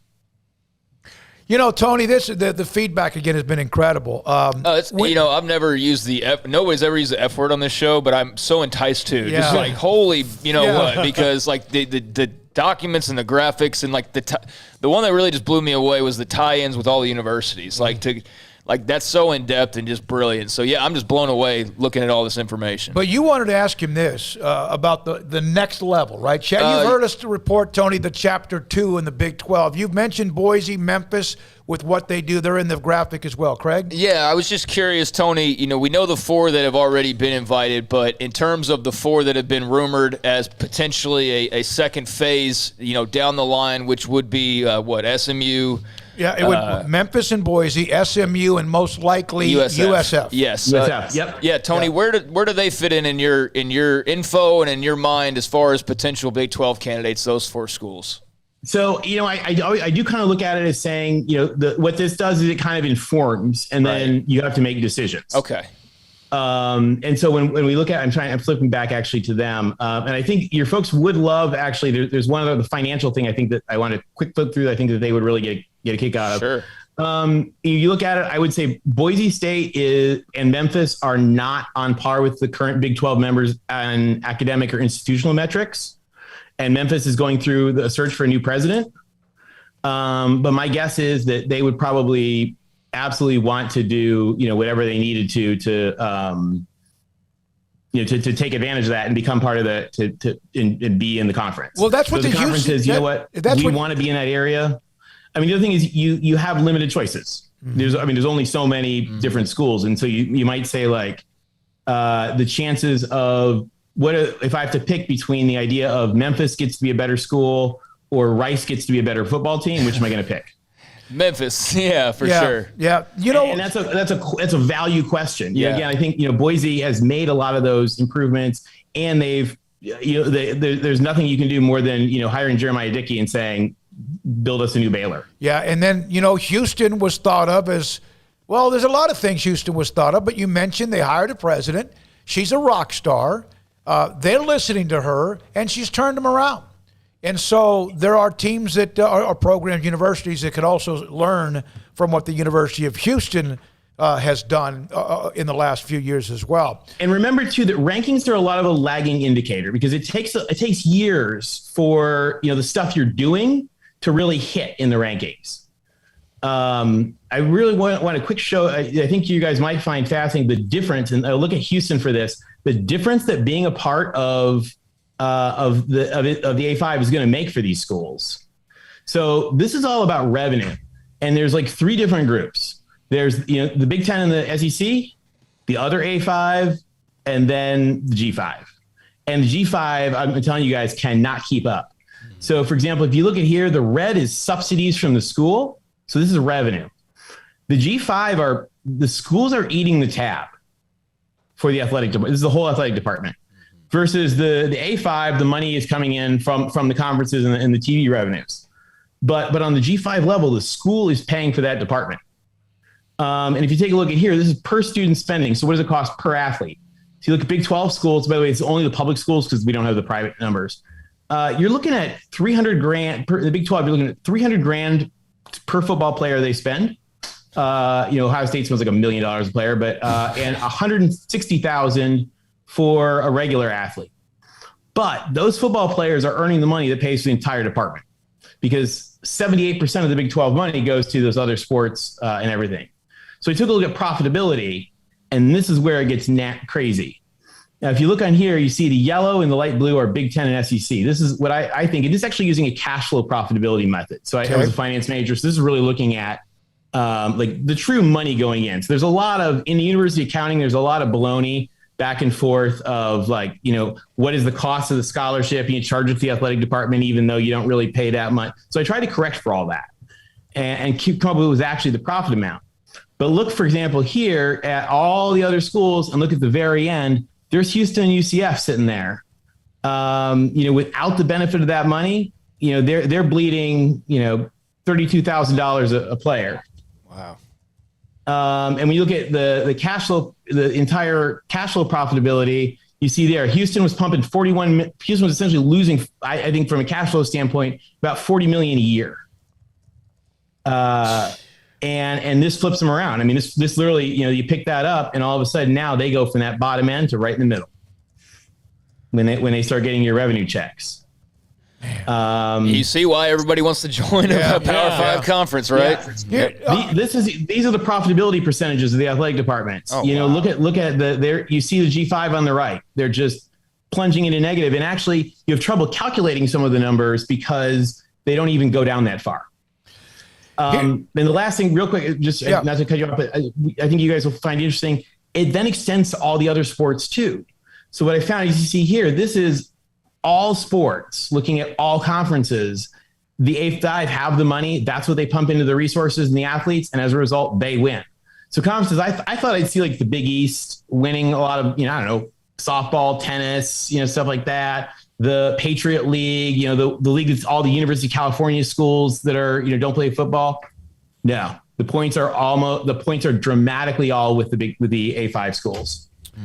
Some of the responses on the chat room from Sebastian, this is incredible. Gary, amazing. Chris agreed. Fantastic presentation. Awesome. Thanks. And from Mark, need more of this content. Cool, incredible. This guy's on point. Learning learning a ton right now. Great questions as well. So, I mean, that's just some of it. And so just one last thing real quick. I think you're folks will laugh at. So as a Big Ten Pac-10 guy, I always wanted to vomit when I see those commercials that say, do you care as much as the SEC? And it makes me want to go and hurl. But I found actually something really interesting. Truth is, the answer is no. And it's really interesting because the SEC, and think about this, you guys, as you hear them talk about, all the stuff they pump into football, Alabama spends more on sports than they do on research. But what's interesting is that because the Big Ten schools, particularly in the Pac-12 schools, have a lot, and the Big 12 is split a little bit half and half on this. They have a lot of money. So they have huge endowments and massive budgets. So actually the importance of the profits of the athletic department are a lot less important. UCLA's won, 300 Olympic medals or something, because they shower money on all of the Olympic sports. What's interesting about the SEC is they're in this interesting middle ground where they're big, great schools, but they also, that money makes a really big impact. And so when I looked here at, I did create sort of this index, I called it the SEC Do You Care As Much As We Do index, for how important the sports are the revenues from the sports are at the other schools relative to the SEC. And, they're a fraction. It looks like the middle finger to me. I don't know about you guys. Does. Yeah. That could be a subliminal message to the oh my goodness. Yeah. And this is there's the Big 12. Okay. Yep. There you go. This is so this almost validates, it validates the four, as you mentioned, the Big 12 among those available. And that are joining the conference in the next 2 or 3 years. It validates the four, but also how critical was the timing, in your opinion, of how quickly Bob Bowlesby and the Big 12 moved on securing those four top teams that were there? Oh, I thought it was big. I also thought it was completely unsurprising because remember what Bob Bowlesby's background is. Bob Bowlesby was like the legendary athletic director at Iowa. Mm-hmm. And then he was the athletic director at Stanford. So he's a Big Ten, Pac-10 guy, old school. And two things that really struck me from that is in very like Iowa, very Stanford ways, he moved quickly, decisively, and quietly. That I bet he knew from day one exactly what they were going to do.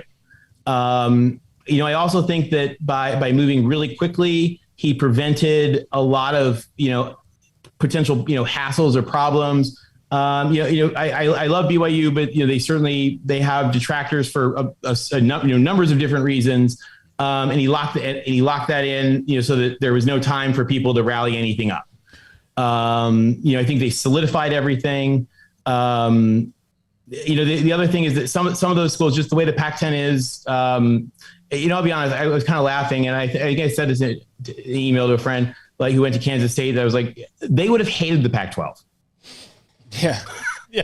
They would have hated it. Yeah. And so, the grass is not always greener on the other side. And so when you think about the Pac-12 was never going to have Boise, and they were never going to have BYU.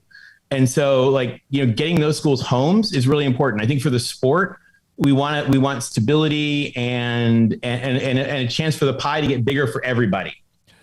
Yeah. And so, on that end, I think it's really important and really solid that, we get as many of these schools locked into nice, solid things as we can.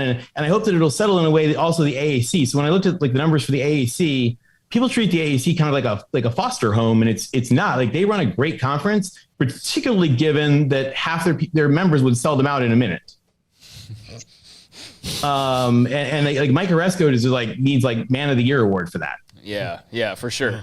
As you were saying this, I typed this up to one of the chat room comments about this all makes sense on how the Big 12 reacted maybe when a lot of people thought they were dead in the water, and I wasn't sure if they weren't, but because of who they have, advisors, consultants, and as you said, I typed this up as you were saying this.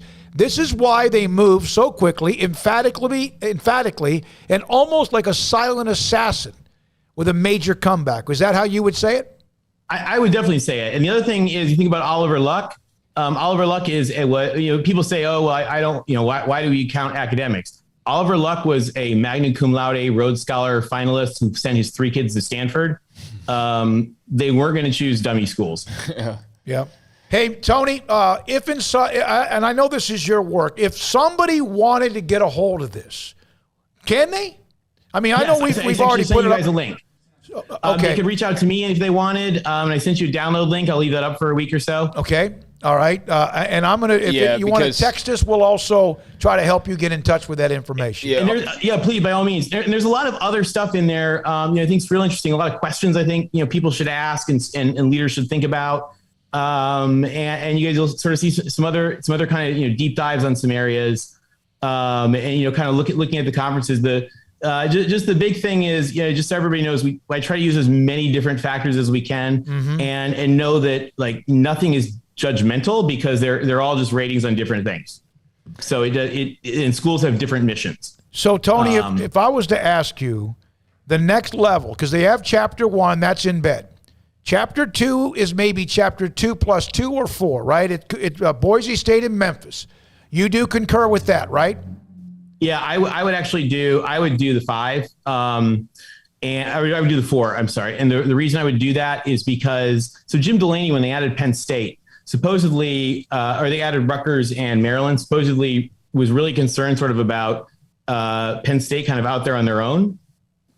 There's a couple, I wouldn't want to leave Central Florida too much on their own. Yeah. That far away. So it kind of helps to have somebody there.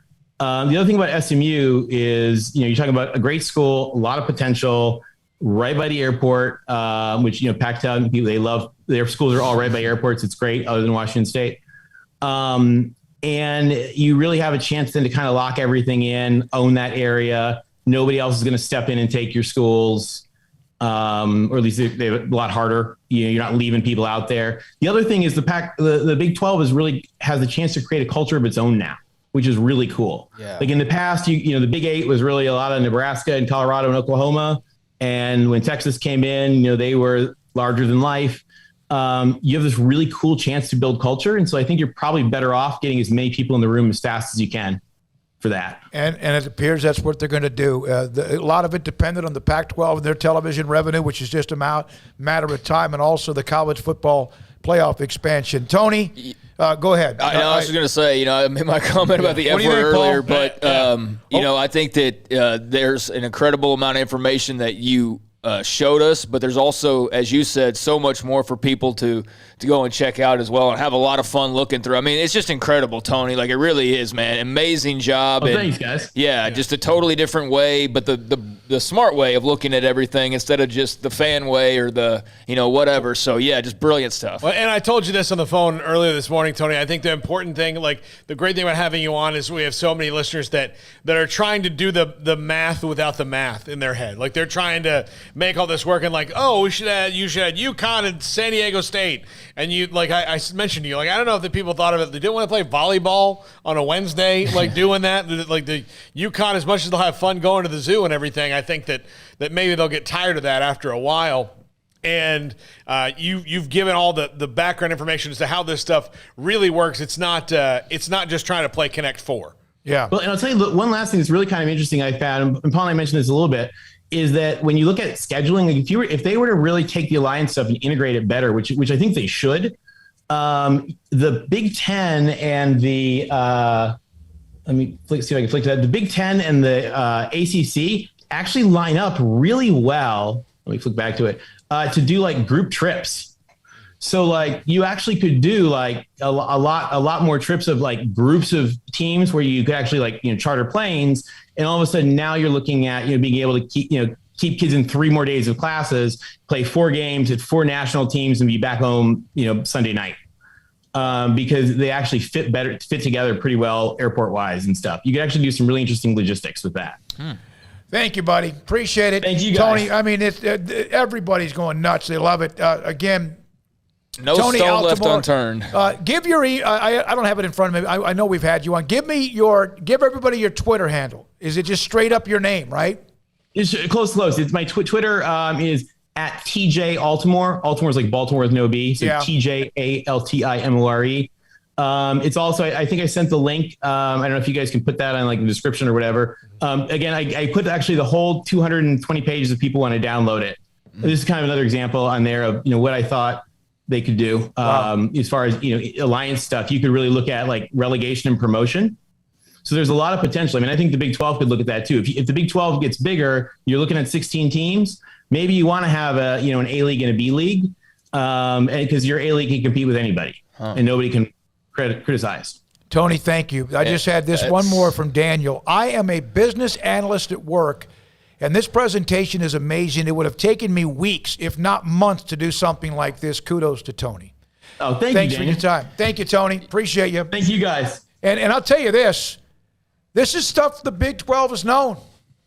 It is. And I know Bowlesby deserved to get kind of knocked to the canvas, and probably himself may have knocked himself to the canvas, but he was a silent assassin in some ways, along with his analysts, consultants, and advisors. And that's why they acted so fast, and why, even though, man, we don't want so-and-so, you're seeing now, and you heard what Tony said, why you want to get the room filled quicker now, if you possibly can. And all I said whenever the rumors were going around about, potentially that second wave and bringing up a school like SMU, I was like, okay, I'm not all for that in my mind, because I think I immediately go to recruiting, or I immediately go to that. But I also said, but if you can give me a reason why it makes sense, then I'm all ears to listen to it. And then we got Tony's presentation a few days ago, and, also a little bit of talk about why SMU. Okay, now it makes sense. Like, that's all I need. Like, I'm not anti anybody, but give me the reasons why. And his presentation gives you a lot of reasons why the Big 12 picked the schools they picked,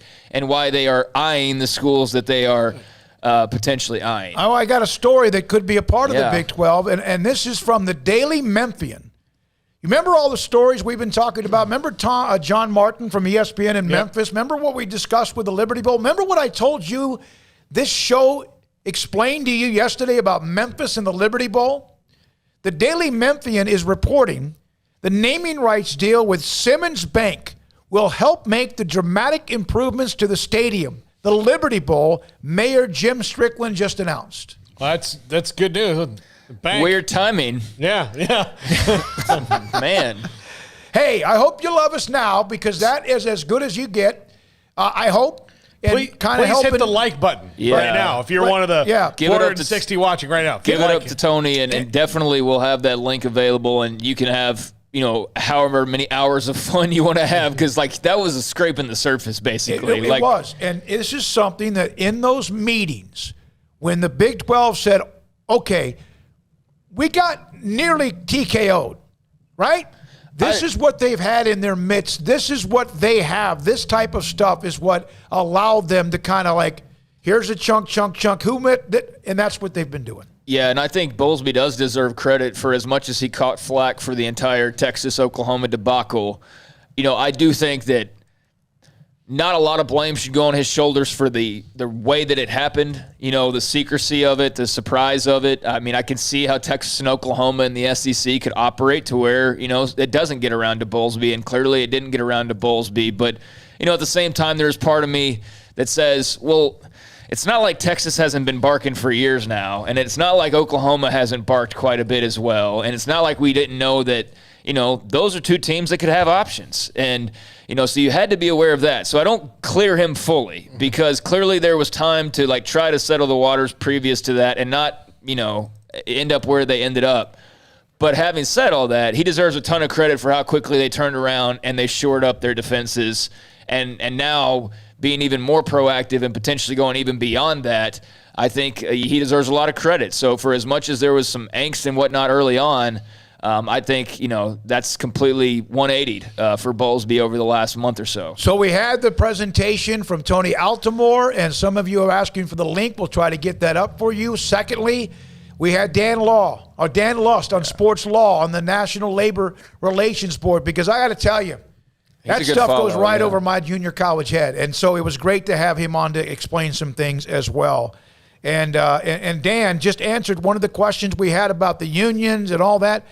I don't think they can ban unions while still offering something that resembles the same traditional college sports system. Like you, I also do fear the schools could elect to drop certain sports. This isn't going to see near unanimous public support like the NIL movement. Yeah, that's the thing is like we said, that was a recommendation or, just a statement that was released. It wasn't a ruling of any sort. And so, this isn't inevitable necessarily. I mean, a decision's inevitably going to have to be made one way or the other, but, it's not like this starts tomorrow, everybody freak out. And I do think there are probably going to be some more people that do wake up and realize, hey, this isn't just as simple as NIL. This is you could blow the entire thing up if you misstep here. So hopefully they're stepping lightly and being smart about what steps they're taking. So the Daily Memphian comes down with that story. We just told you about that was going to happen yesterday. We appreciate your time. We'll come back. 254-339.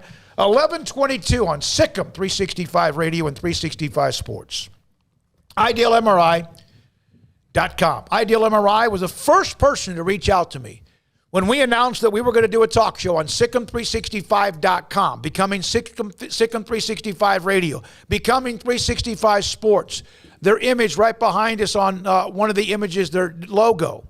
Dr. Rob Maxey and Ideal MRI do it right, and they do it to help you in two ways. One, why do you hurt? I have a little neck ache, kind of hurts me. If it ever got really, really bad, you'd want to get an x-ray or an MRI. If you need an MRI, tell your doctor about Ideal MRI. If you're sure, I ran into a guy today. I was in the grocery store walking out. A guy came walking in. If you've had a rotator cuff surgery, you know what it looks like, right? That almost sling with a pad. Started talking to him. It was a workman compensation issue.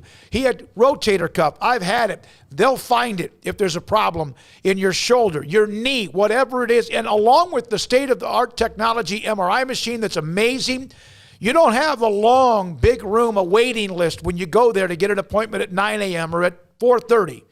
And it's also going to cost you $497 or less every single time, and the average is $1,100 for an MRI.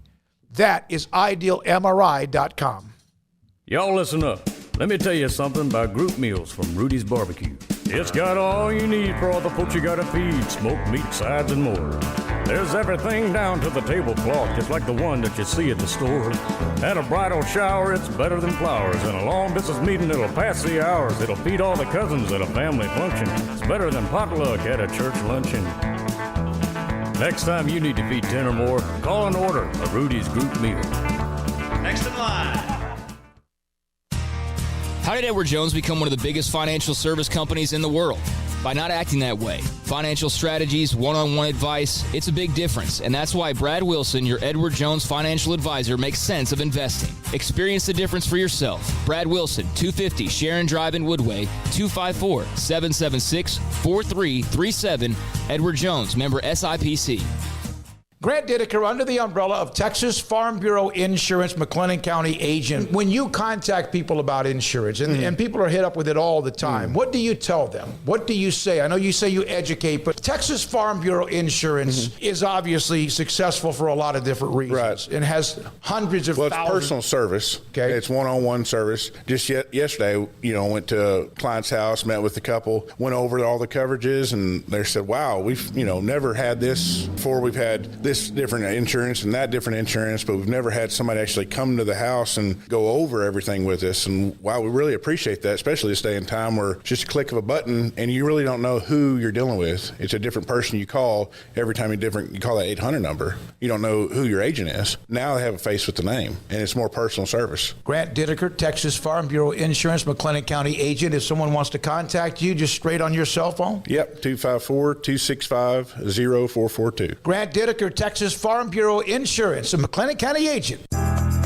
Riverbend Liquor and Wine, Lakeshore Drive at North 19th Street in Waco, is a hidden gem. They've got a great selection of spirits, wine, and the most extensive selection of craft beer in Waco in their gorgeous walk-in fridge. And they have an amazing array of high-end bourbons like Pinhook, Weller, Buffalo Trace, Brush Creek, Hotel, Garrison Brothers, Thomas S. Moore, Hooten Young, and Bardstown. Great customer service and a convenient and speedy drive-through window. Riverbend Liquor and Wine. Find out more on Facebook and Instagram.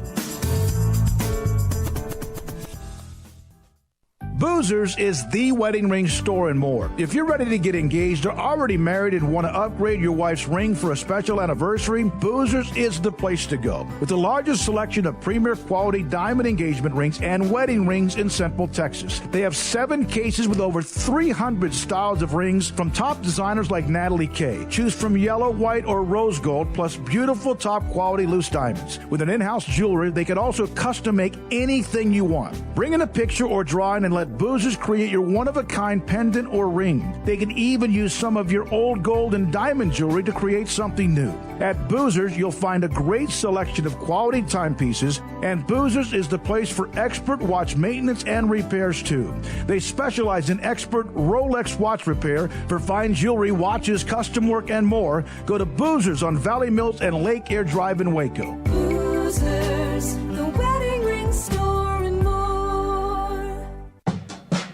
Welcome back to Sikkim 365 Radio. That one picked off, and it's a pick six by Jalen Petrie.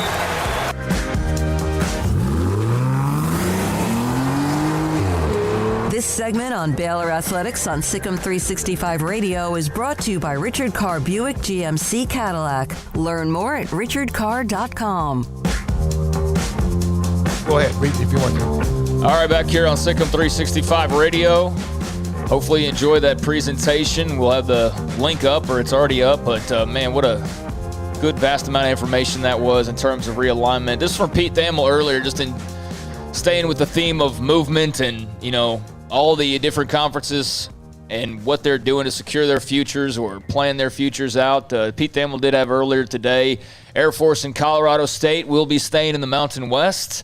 And they had been, getting some courtship from the American Athletic Conference as they look to replace the teams that will be moving to the Big 12. Boise State and San Diego State had already said that they were doing the same. So all 4 of those schools, Air Force, Colorado State, Boise State, San Diego State, officially staying with the Mountain West Conference. For right now, and that's now, good because that was the AAC movement. And remember, it was just back in late July.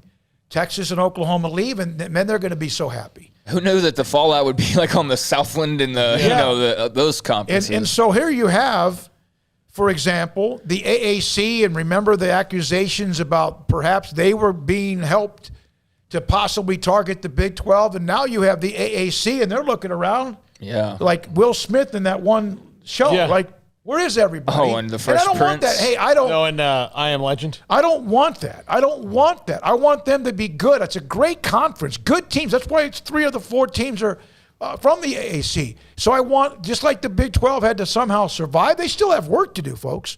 I want the AAC to survive. But Boise knows that they are like knocking on the door. Yeah, and that's why they're doing what they're doing as well. I know we got a pitch, but and that's why I'm curious to see what the ulterior motives are of the other schools, like at Air Force or who did all that I mentioned there? But outside of Boise, who seems like they're next in line for an invite, but for those others, what's their reasoning other than I guess they just believe the mountain's going to be stronger in the long run, or they're just like, why move if we might be moving again in a few years? I don't know, but that is interesting. All right, Tony Altimore just sent me a text. Us is 254-339-1122. When I get a link for the presentation, I'll put it up in the chat room. We'll put it up on Twitter. But here's Jalen Petrie, the Baylor senior. This young man can play the game. They win. They beat Iowa State. He talks about how he's still disappointed, some things that he could have done better. Remember the unsportsmanlike penalties after the 2-point conversion was picked. His buddy Terrell Bernard going down. Jalen Petrie on Baylor and Oklahoma State.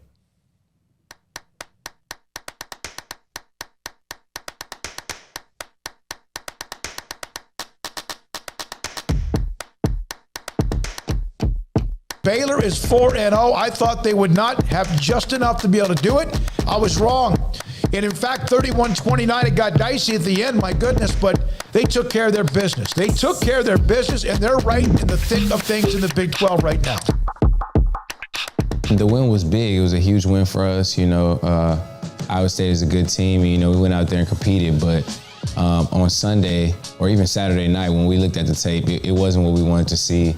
There was a lot of mistakes that we put on tape and a lot of things that we need to be corrected. So it wasn't fun looking at that, but we just trying to get better and trying to roll with the punches. Overall for the team, I feel like we came out and we did what we needed to do. We had great energy, and overall I feel like it was a good game overall. We went out and fought hard and we got the win. There were some, like I said, ugly things on tape that we didn't want to see, but in essence, we went out and got the win. Treston Ebner, he's electric. He can do whatever you want him to do, whenever you want him to do it.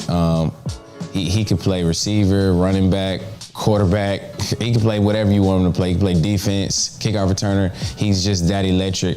And I think some of the things that a lot of people don't see is all the people on the kickoff return that didn't have the ball in their hands. They were making great blocks. They were paying attention to details and, setting up Treston with great lanes. So I give kudos to the whole kickoff return team for that, and also the whole punt return team.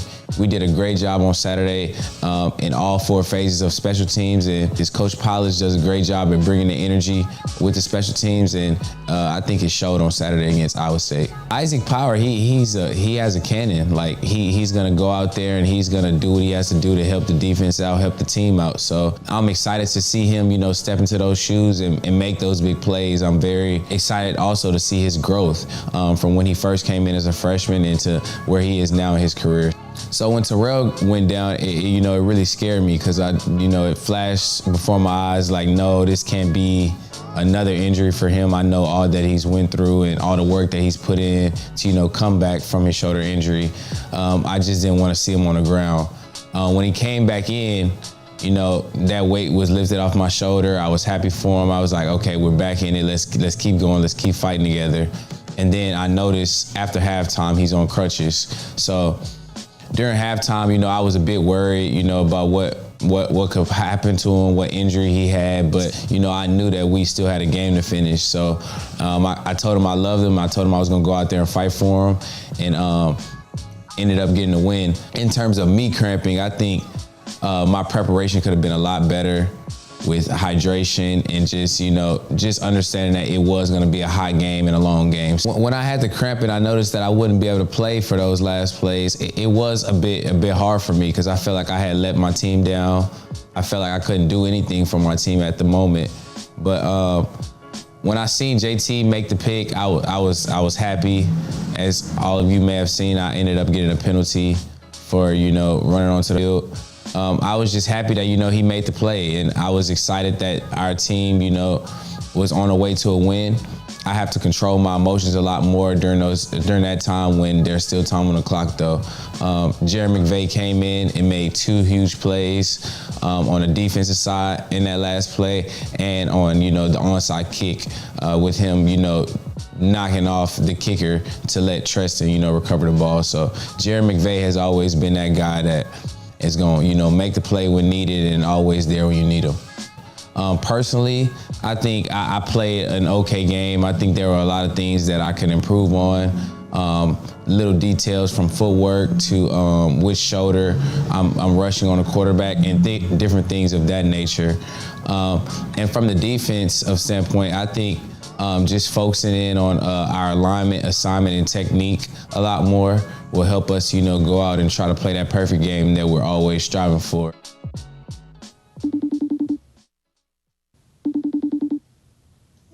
Solid win against Iowa State. The team went out there and, did what we needed to do to get the win.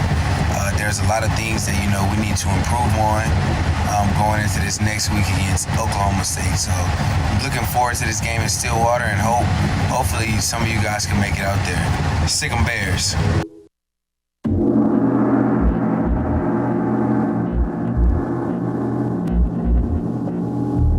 I remember a good amount of the game last year against Oklahoma State. They put it on us very early, and they, dominated the game for the most part. So I still have a bad taste in my mouth about that game. But, I'm not letting that control my emotions and control the way I play. I try to go out every game, play as hard as I can and as smart as I can. So I'm trying not to let that control my emotions, but I definitely still, remember what they did to us last year. Stillwater has a great atmosphere. I feel like Oklahoma State does a great job at, trying to be an extra component with their teams to help them get wins. We just need to, dial in and focus up and, focus on the details and do what we need to do to get the win. I feel like the stands does have a huge impact on the game, but they can also be silenced at times if we do what we need to do. So as a team, I think we want to be able to run the ball, and we also want to be able to stop the run. I think those are 2 big components for the offense and defense going into Oklahoma State. Another one is, protecting the ball and getting turnovers. When you do that, you allow your win percentage to go up a lot more, and it helps you out in the game. Personally, run to the ball a lot more than I have in these last couple of games, and also, be able to communicate more with my teammates to help them, be more successful on the field as well. So it just adds another component of, making us even more hungrier. Like, we see that the work that we put in, pays off, and it allows you to grow a lot more and, get a lot better throughout the week, and in turn, that makes you have great Saturdays. So I would say that these wins don't, necessarily, pull us down any bit. I think it lifts us up and makes us more confident in our work that we put in throughout the week.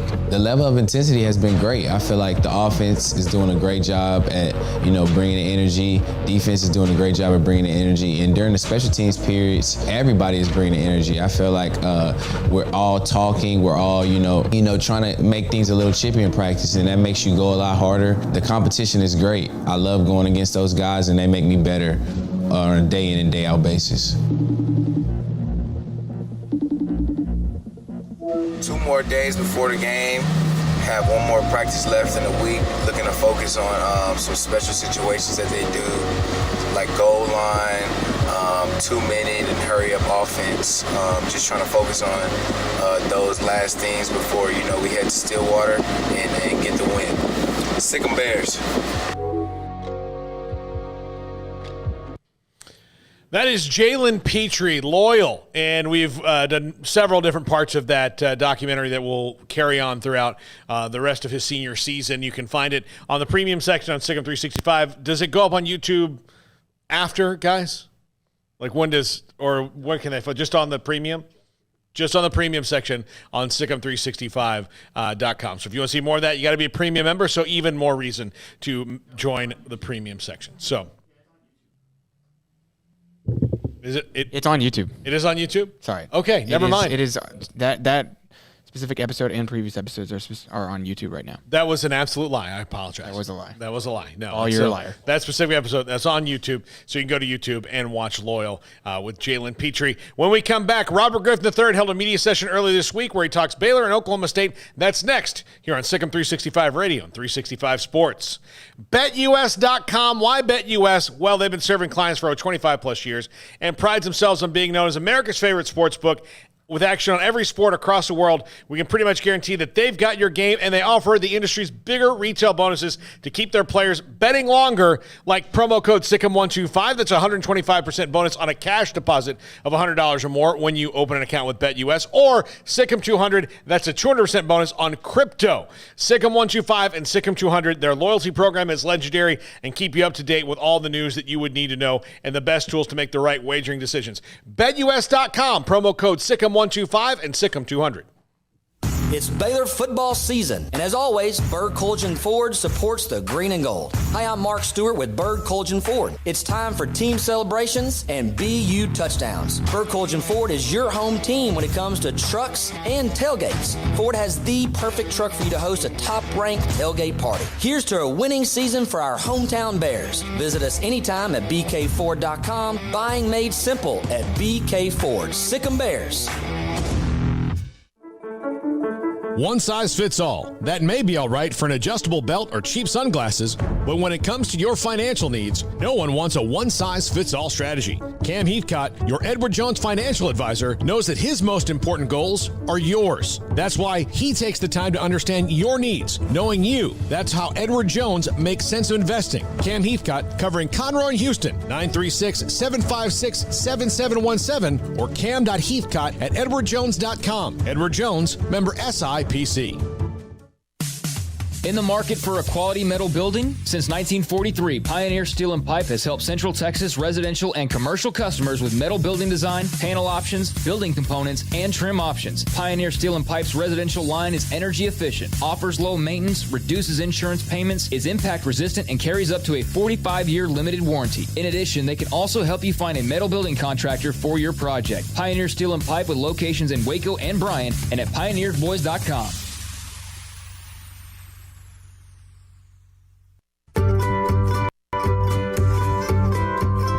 You want to know why Stonewood Dental is so successful? Listen to what happy customers have to say. It's pleasant. It's different than any other dentist office. I really feel like they care. And it's not that you're here for 2 hours waiting on someone to take care of you. It's quick and easy, and I bring my kids, and my kids love being here too. They really love the treasure box. Staff is really nice and accommodating, real friendly. You feel more like home. It's not sterile looking. Everybody has their own personalized rooms with decorations and decor, and they'll even have a blanket for you when it's cold. I've recommended people to actually come here, and they are patients now. I really love it here. It feels like family. Learn more, stonewood-dental.com.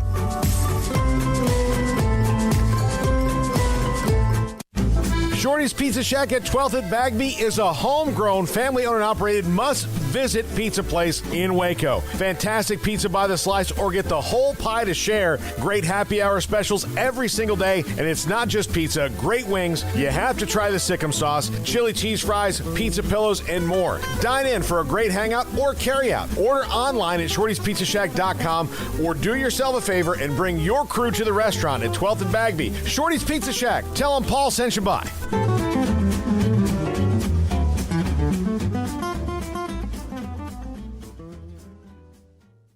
For a limited time, refinance your vehicle and have 90 days with zero payments only at Genco FCU. Refinancing lowers your rate and you pay less for your car. You can't pass on rates as low as 1.75% for 48 months. Apply online today. Annual percentage rate subject to change without notice, subject to credit approval, membership eligibility, and loan policies. Go to GencoFCU.org. NCUA Equal Housing Lender.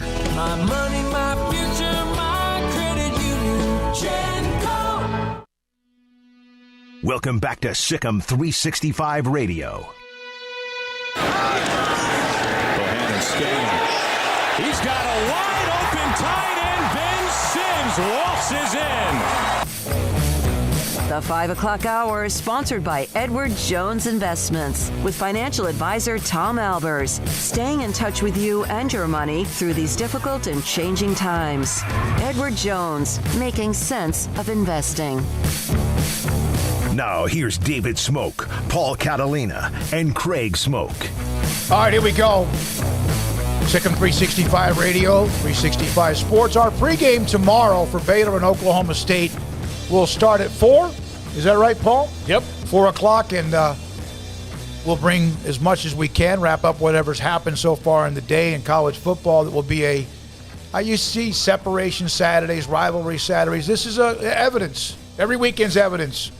Cincinnati, Notre Dame evidence. Ole Miss, Alabama evidence, even more so with some, among some other games as well. Which means by the time we get on the air, Texas TCU will at least be wrapped. The others will, I guess, Tech, West Virginia, Oklahoma, K-State will just be getting underway. They'll be about a half hour in by the time we start tomorrow. But, yeah, we'll definitely have a Horned Frogs and Longhorns result to be able to talk about. And, that's going to either way. There's a story to tell. Texas wins. It's a team they've struggled with. That's also back-to-back. They've always kind of sometimes given you that roller coaster feeling. Sometimes when you go all in on them, like the Cowboys in the past, oh, my God. Yeah. And then TCU, if they somehow can bounce back after – SMU beat them.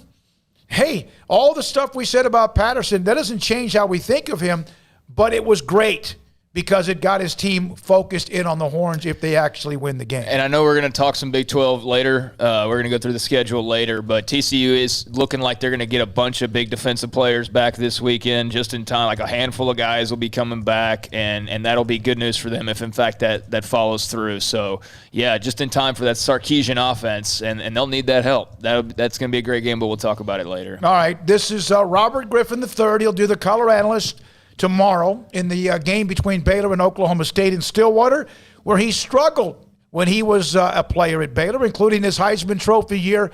There was a very small group of media for an RG3 media session. I think you'll enjoy this quite a bit. Yeah, so, I'm not going to sugarcoat it. It's a pretty exciting time for me.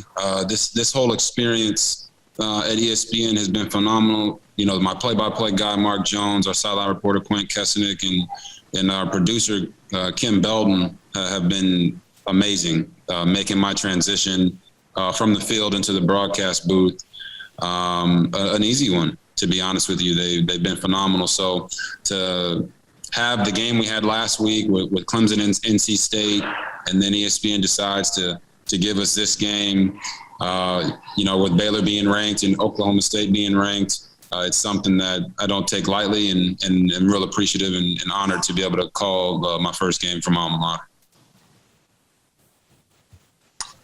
Awesome. We'll open it up for questions. Does anyone have one right out of the gate? Otherwise, you can raise your hand. We've got Jerry Hill from Baylor Athletics. Robert, how comfortable were you, or, is that something that will come? Because I didn't get a chance to see that broadcast, but how comfortable were you in that role? I don't know. I think you'd have to look at the reviews, I guess. It's always hard to give an assessment of your own performance. And what I've become to know just from a guy like Mark Jones, who's had 31 years in the industry. I've had many talks with him before games, after the games. And he says, there's really no baseline for, hey, you did a great job or you didn't do a great job. It's more so, did you mess it up? So for that Clemson NC State game, the way that it went down, we were just trying to get out of the way. The game was so good. Overtime game. An upset of a top 10 team. In those situations, you don't want people to come out of it and not have their focus on the football game. And I thought we did that collectively, not just myself and Mark, and Quint, but everybody, the production team and the people in the truck. So I've learned that these games and the way that they go, there's more people than you actually can imagine that are working on the production of the game and the broadcast, and I've grown to appreciate those people over the past 5 weeks. Thanks, Robert. Next up is David Smoak from Sikkim 365 Radio. David, you can unmute. Thank you very much. Robert, what does it say about you that you've almost reinvented your career from what you did as a football player and that this has taken off so fast? Wow. I mean, I'm just extremely blessed. You know, I'm 31. I think it's no secret. Everybody knows I want to continue to play. But to have an opportunity like this one and be put in a position at ESPN with the crew that I have, to do this and continue to contribute to the game is not something that I take lightly. So I said it, I think a couple of days ago on Adam Schefter's podcast that I'm focused on being the best I can possibly be at what I'm doing right now. Does that mean I'm not training? Yes, I train every day. Am I throwing? Yes, I throw every day.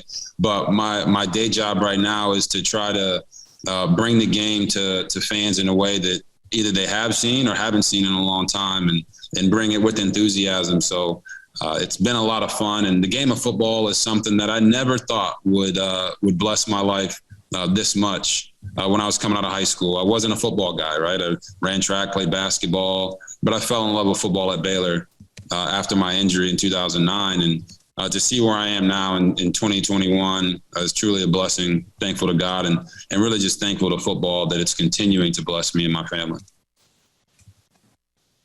Thanks, Robert. Next, we'll go to Bruce Feldman from The Athletic. Bruce, you can unmute. Thanks. Hey, Robert, on the broadcast, I know you described the Clemson offense as archaic. I was curious, what specifically did you see from their play calling and their system that made you feel that way? Especially, you've played in a bunch of prolific offenses yourself and obviously been in the NFL. What really caught your eye like that? Yeah, so with Clemson, you know, we talked about it going into the game. Everybody had been talking about how they've been struggling on offense. And what I saw, you know, firsthand was a lot of talent.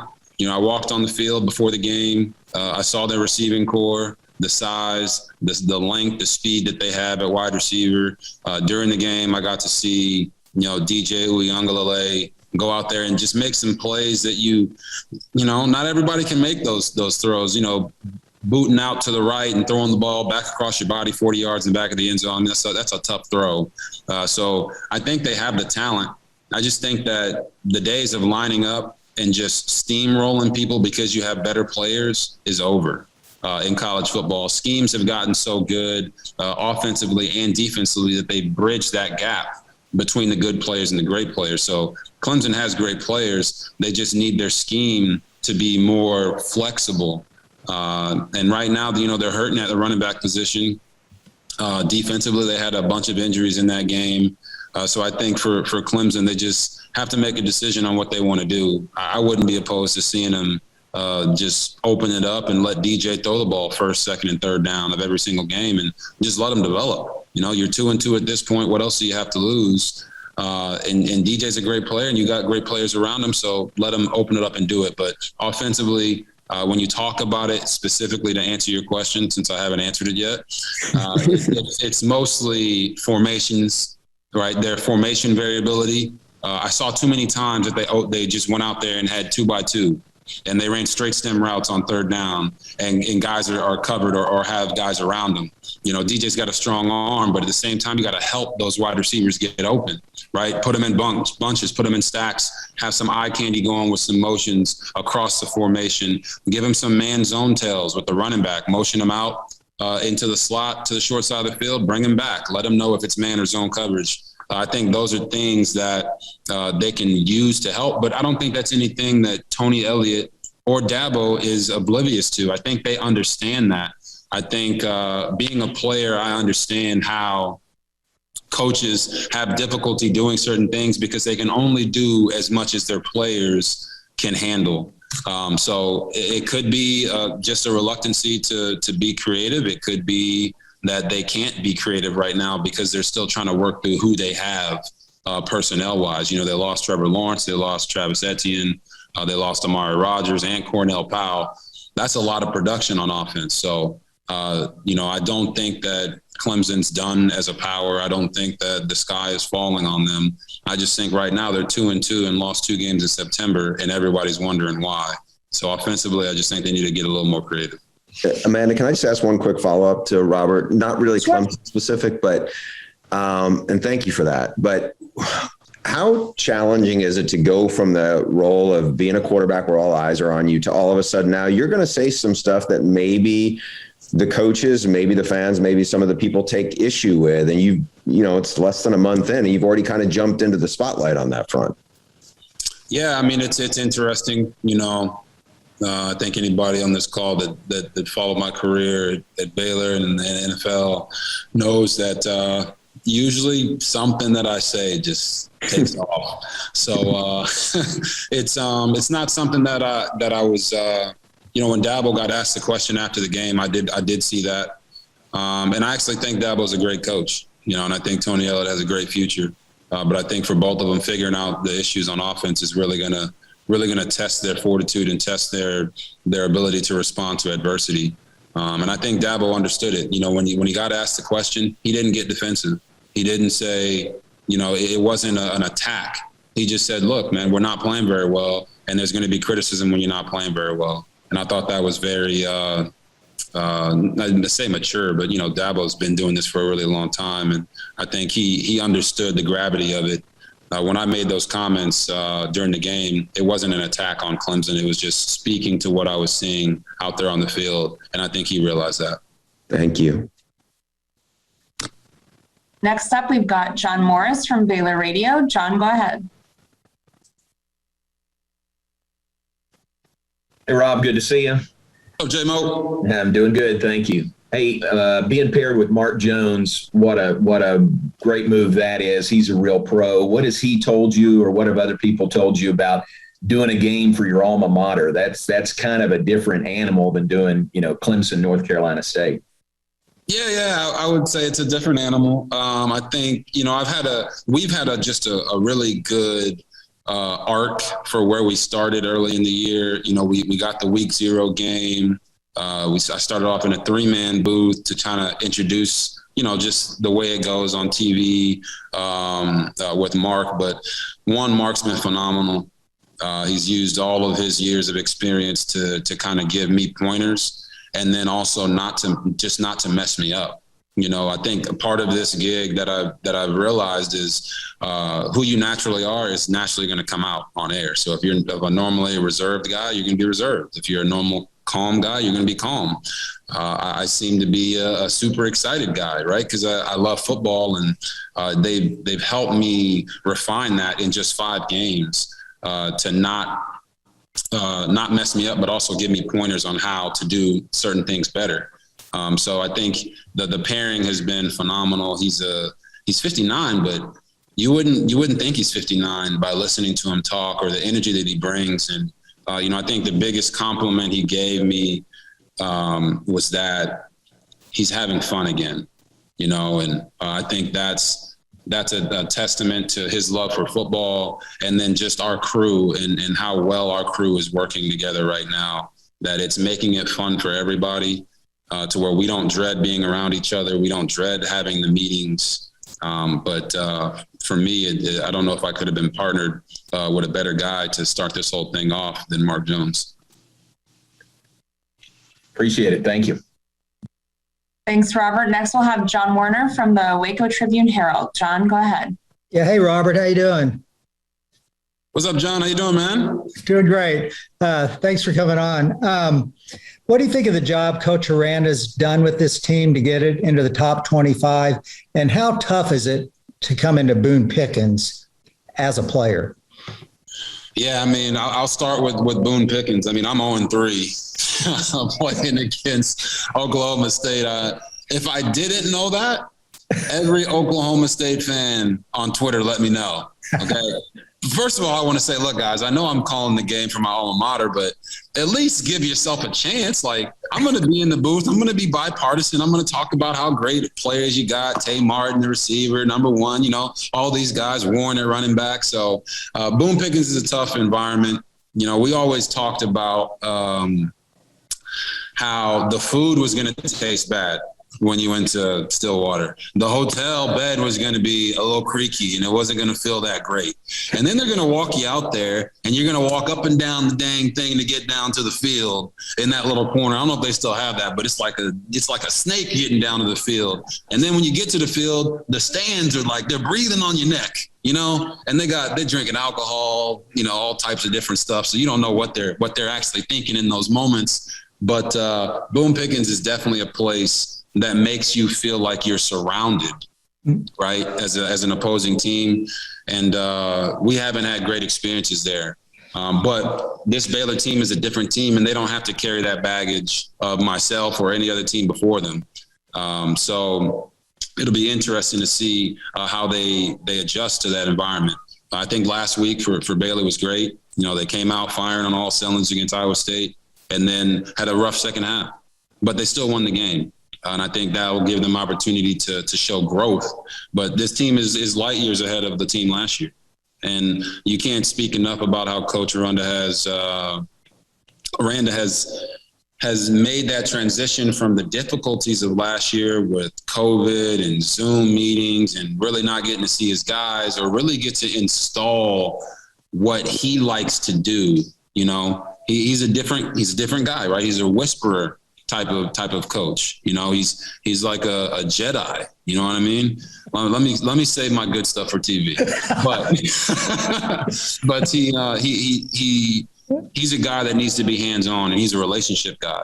So this past year, he's able to establish those relationships and really put his program in, and you're seeing the benefits of it now with Baylor being 4-0. And I know Baylor Nation couldn't be any happier with the way that the team is playing right now. Thanks, Robert. No problem. Next up, we'll have Scott Wright from the Oklahomans. Scott, you can unmute.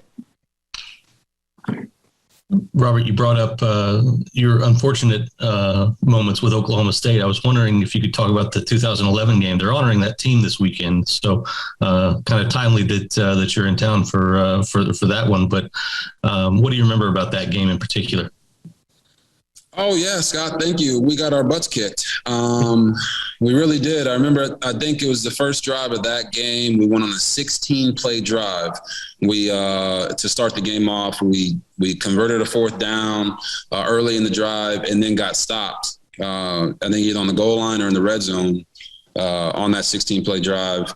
And then the next time, we had another long drive and got stopped on fourth down when it was 21-0. And then I think the score was 42-21, if I'm remembering correctly. But we definitely got our butts handed to us. That team was a great team. Obviously, that's the year that Baylor won the Heisman. And Oklahoma State tried to derail that, but they couldn't. It's just Oklahoma State has always had good teams. They always play extremely tough at Boone Pickens. And I've got a lot of respect for them and, Coach Gundy. So for me, like I said, I'm going to be bipartisan. I'm going to call the game the way it's being played and look forward to a big time Big 12 matchup, because whichever one of these teams wins is going to have to, carry the torch if anything happens to Oklahoma down the stretch for the college football playoff. So it's a big weekend. Thanks, Robert. No problem, brother. All right. Next up, we will circle back to David Smoak with Sikkim 365 Radio. Thank you. Robert, what's the difference playing the game, the speed of the game, and then broadcasting the game? Yeah, I think I had to learn, real quickly about the telestrator. It's this thing where you can circle stuff on the screen and you can draw these cute little lines and whatnot. And I had to learn about that on the job 10 minutes before the first game that we called between Alcorn State and North Carolina Central. So they bring me in, they say, hey, this is Telestrator, boom. You're not going to really be using it today, but this is what it is. And then we went about it. And then in the second game we had Houston and Texas Tech, and I got to use Telestrator a lot more. So using the Telestrator, calling the game, looking at replays, watching the game, it's been a transition for me, because when you're a fan, you just watch the game, right? And you say, oh, they should have done this. Right. Well, in TV, you have to watch the game, commentate the game, give your analysis on the game, give the fans what they should be expecting next. watch the replays, circle stuff on the telestrator to show people where they should be looking and what's going on during the game. So the speed of all of that has really been a transition, because watching the game is completely different than playing the game, especially at the college level, having come from being in the NFL for the past 8 years. So I think for me, it's been a smooth transition. Having the ability and the producers to give me the things that I need to pay attention to has really been the focus, because as a fan, you can watch everything. As a broadcaster, you kind of have to zero in on the minute details so that you can describe those things to the audience. It's a lot harder than people think, that's for sure. Next up, it's not just watching the game. Trust me. I had to learn that, and I learned it quickly, because if I didn't, then we would have a bad broadcast and everyone would hate me. So we have time for a couple more questions. We'll circle back to Jerry Hill. Robert, I was wondering if you've watched some film or watched Baylor play to this point. What's your assessment of Gary Bohannon? Yeah, Gary's night and day difference. Night and day difference from really what anybody's seen from him at any point from him playing at Baylor. I think it's a testament to his hard work. I can't even say waiting his turn, because he's worked all the way through. But even from last year, to see the way he played and how he processed and how he threw the ball, right? His accuracy when throwing the ball, his consistency when throwing the ball, to this year, I mean, it's remarkable what he's been able to do. He's been more efficient. He's protecting the football. He's given his guys chances down the field. So I've been extremely impressed with what Gary's done. But at the same time, the offensive line is playing better, right? The running game is multifaceted. And I feel like they have figured out what their identity is. And I think that's big for a quarterback. When you know what your offense's identity is, you can play into that. And I think that's what Gary's doing. Thanks, Rob. Any more questions? Not time for one more, probably. Come on, Scott. Give me another question from the Oklahoman, man. All right. I got all these Baylor people on the call, and the Oklahoma State fans are killing me right now. I get it. I'm a Baylor Bear. But at the end of the day, I'm an analyst. So what you got? What you want to know about Oklahoma State? Well, what stands out about the offense from what you've seen? Kind of a big turnaround from first couple of games to the last couple of games. Yeah, see, thank you. That's a great question, Scott. I love that question. All right. So what I'm seeing from Oklahoma State's offense is a lot of what we did when I was in college. Okay. So if you load the box, they're going to throw it. Right. And then Tay Martin and Presley and those guys are playing at a high level. If you play coverage, they're going to run the ball. And that's where Warren, who's a, downhill one cut explosive running back, has been taking advantage of him. So I think what Gundy has done for them is he's simplified it and let them kind of know, like, this is what we're going to do. And I think that's helped them over the past couple games, because they're undefeated, but they were, kind of eking out victories early in the year. So for them to go up against Kansas State, who was ranked at the time, and pull out that victory kind of shows you the trajectory that Oklahoma State is going in. So like I said, it's going to be a big game for this weekend for the Big 12. And we'll see, maybe some old rivalries get renewed. Robert Griffin III, tomorrow night, Oklahoma State Baylor, 6 o'clock in Stillwater at T-Boone Pickens Stadium. He was really, really good this week, and we wanted to show that yet again.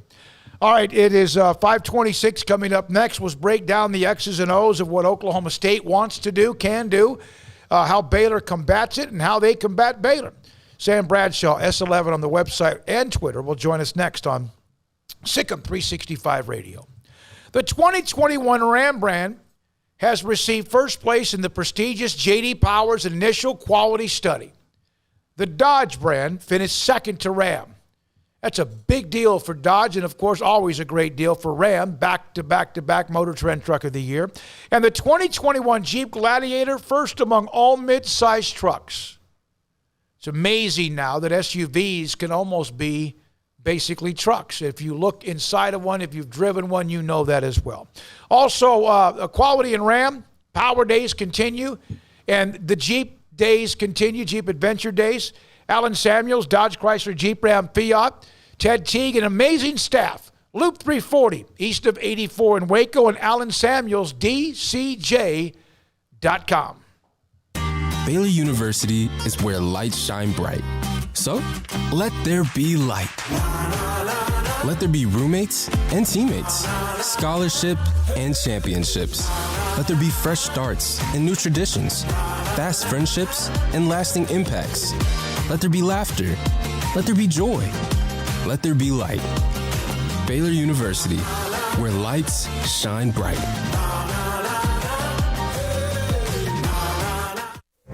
Stepping into a new pair of boots is great, but stepping into the boots of a U.S. Army officer can also add confidence and leadership skills to your son or daughter's career path. There are more than 150 occupational specialties to help them find the best fit for their future. See all the things your son or daughter can achieve in our boots at GoArmy.com.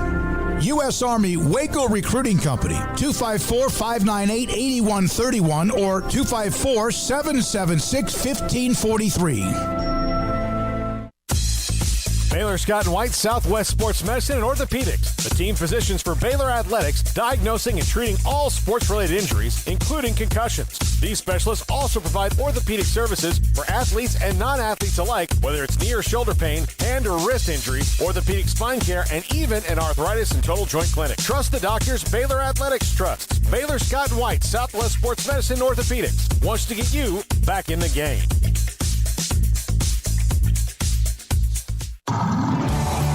It's time to fire up the grill, heat up the oven, or get that deep fryer going to enjoy the top quality products at Waco Custom Marketplace. Order 30-pound sacks of live crawfish by 6 on Wednesday. Pick up on Friday afternoon after 2 or Saturday. Enjoy the weekend. 30-pound sacks of live crawfish available right now for $4.25 a pound. Find all the crawfish boil ingredients you need, including red beef potatoes, sausage, corn cobbettes, and Louisiana boil seasoning. Make your order for live crawfish by Wednesday at 6. Pick up on Friday after 2 or all day Saturday, and enjoy the weekend. Waco Custom Marketplace, your home for fresh baked kolache, cinnamon rolls every day. Butcher shop to cut your steaks the way you want. Fresh seafood, summer sausage, boudin, house cured and smoked bacon, spices, seasoning, soup mixes, and more, and weekly gift boxes for any occasion. Waco Custom Marketplace, 425 Lake Air Drive in Waco, or WacoCustomMarketplace.com.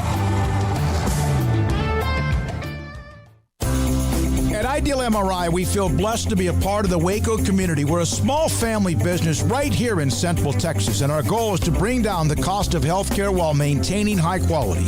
At times like this, the cost of healthcare has never been more important, and unfortunately, significant illnesses and injuries still occur. That's why Ideal MRI is open and here to serve you through the difficult time. We offer premium MRIs just like a hospital with state-of-the-art technology and specialists, but you'll pay less. Sometimes thousands of dollars less, whether you're using insurance or not. At Ideal MRI, we accept most insurance and there are no hidden costs, even offering financing if that's needed. Everything included in the price, and you'll not get something as a surprise in the mail later on.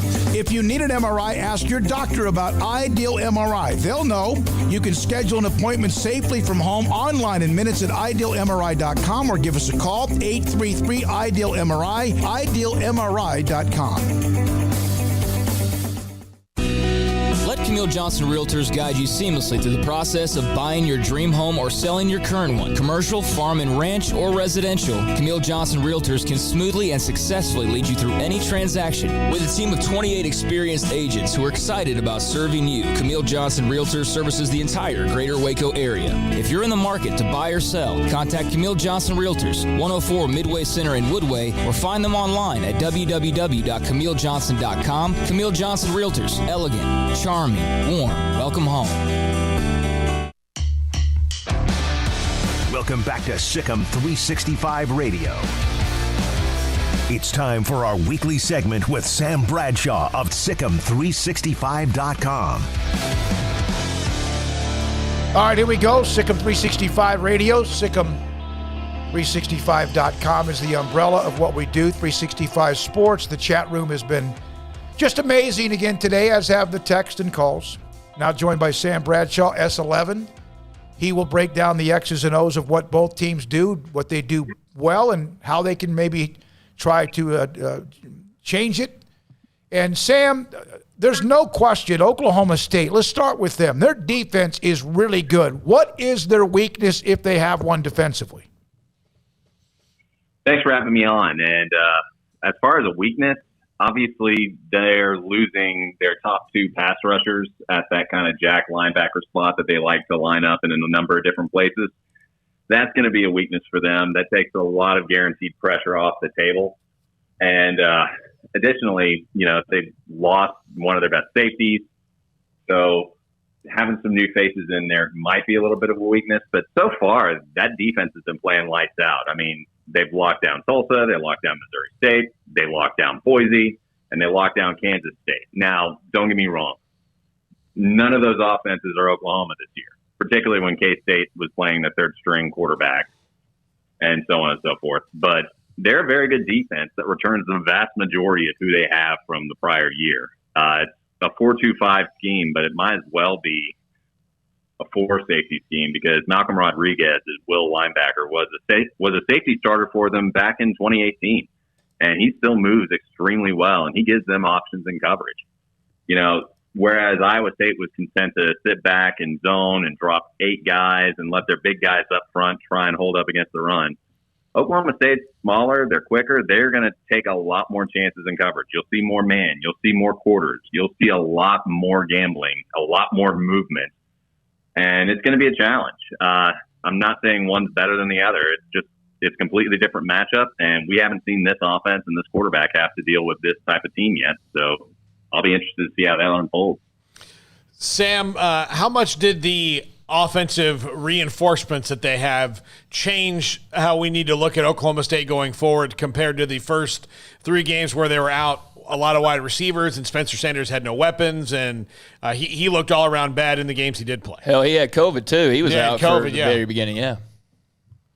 Well, their receiving room has certainly been a revolving door. No question about that. But with Oklahoma State, you're still dealing, outside of Tate Martin, you're dealing with some guys that are pretty young. Brendan Presley had a really nice bowl game against Miami, but he's still a pretty young guy. You're dealing with a lot of guys that are kind of getting their first stripes at receiver. Their line is very similar to what they had last year, where there was a lot of inexperience, and they're still reeling a little bit from the loss of so many guys that they were expecting to have last fall that just for one reason or another had to leave the roster. And then you add to that the fact that they graduated Tevin Jenkins, who was a very early second-round pick at tackle. So with them, their offense, I don't think is going to be the kind of caliber of offense that's going to let them mount a legitimate playoff run. But this team's a tough out because those skill guys, they can scoot, and Sanders included. And he's got the upside. He reminds me a lot of former Kansas State quarterback Michael Bishop, where he's a runner, but his arm strength can just throw it out of the yard. And it's going to be a challenge. I think Baylor should be able to hold up against the run with these guys pretty well with how they're handling things up front on the offensive line. Most of the running yards they've gotten this year have come off of wide zone cutbacks, and I think Baylor's going to be really disciplined against that as they see it all the time. But, yeah, it's a wildly different matchup than what they had last week, where you had much more of an established line, but a lot of the skill guys weren't necessarily going to run by you. Here, I think it's a little bit of the opposite. Yeah, what are your thoughts on one of those guys that could potentially do that, Sam and Jaylen Warren, who's been a big boost for them at running back? He's a good running back, built low to the ground, very elusive, can cut, can run through tackles, and they actually did a really good job getting him involved in the spring game the last week against Kansas State. He had a couple long ones where the Wildcats were just completely outflanked. Finding a way to keep a handle on that screen game, taking away the cutback runs. If you do that, you can put the game on Spencer Sanders, which I think plays into Baylor's benefit. Sanders is a good quarterback, but I think with the amount of pressure that you could have Aranda and Roberts dial up and some of the issues they've had in protection, I got to favor Baylor if they can get it into a game where it's dependent on that. But Baylor's defense has to play better.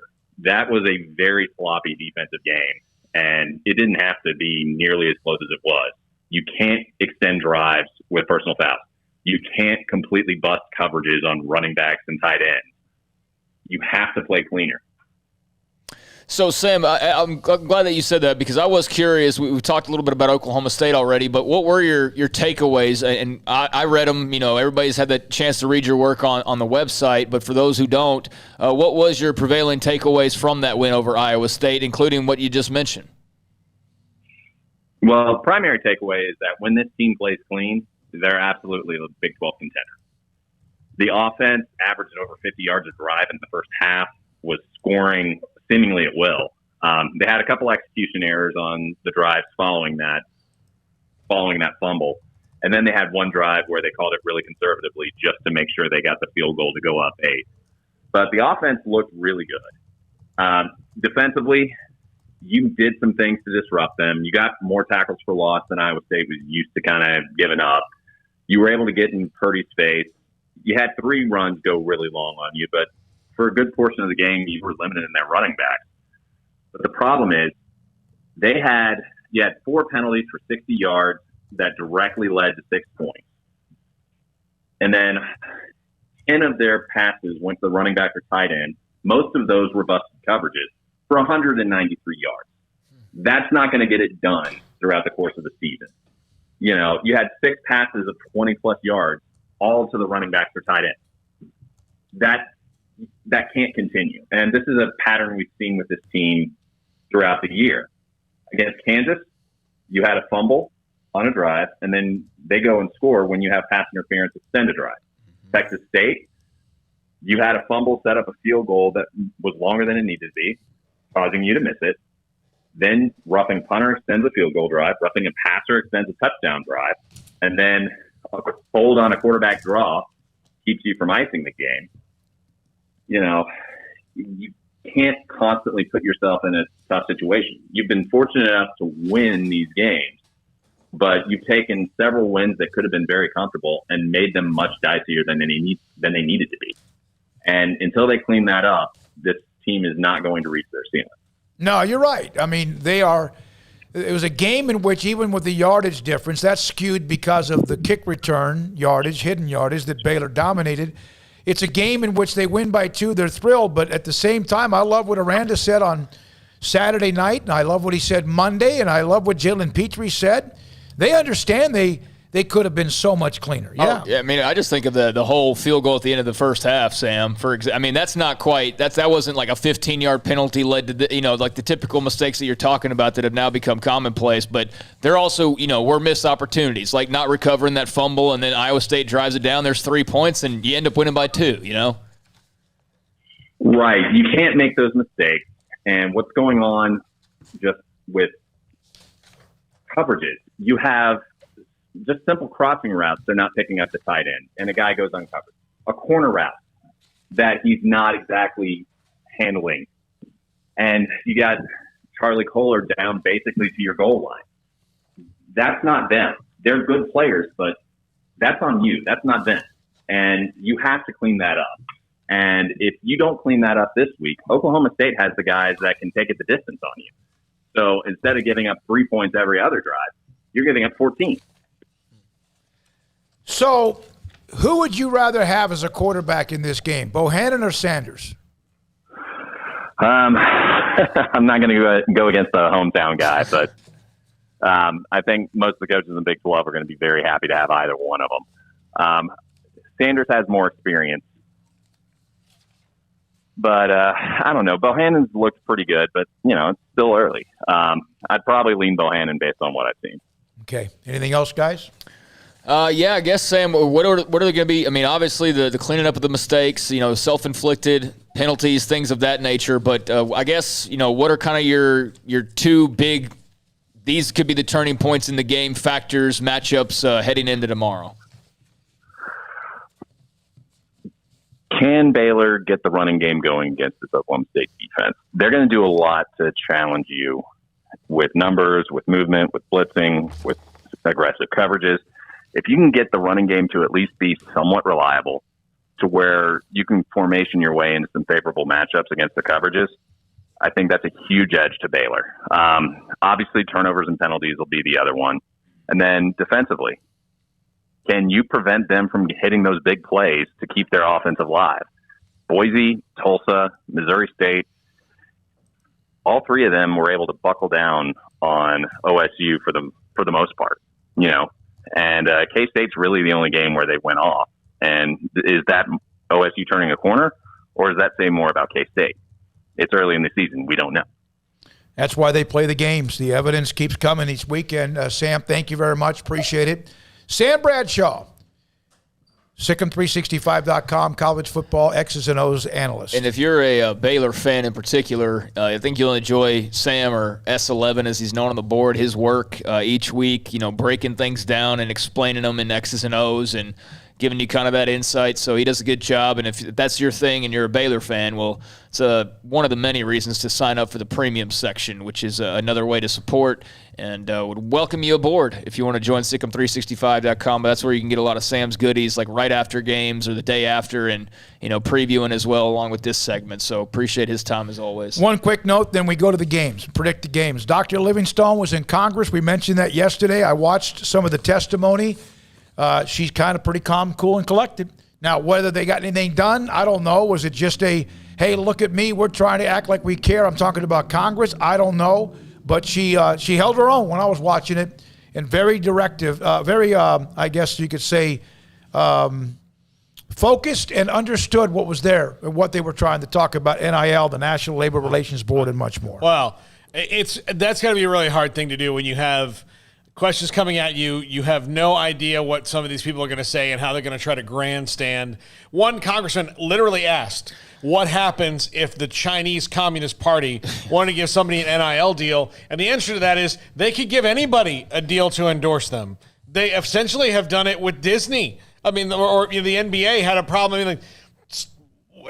Why would they? And the other question is, sometimes you ask a congressman, why don't you say that out loud in the bathroom to yourself before you say it in front of America? So you say, well, why would they do that? So the Chinese Communist Party's plan is to, who's going to be really good for us recruiting-wise? The quarterback at Boise State.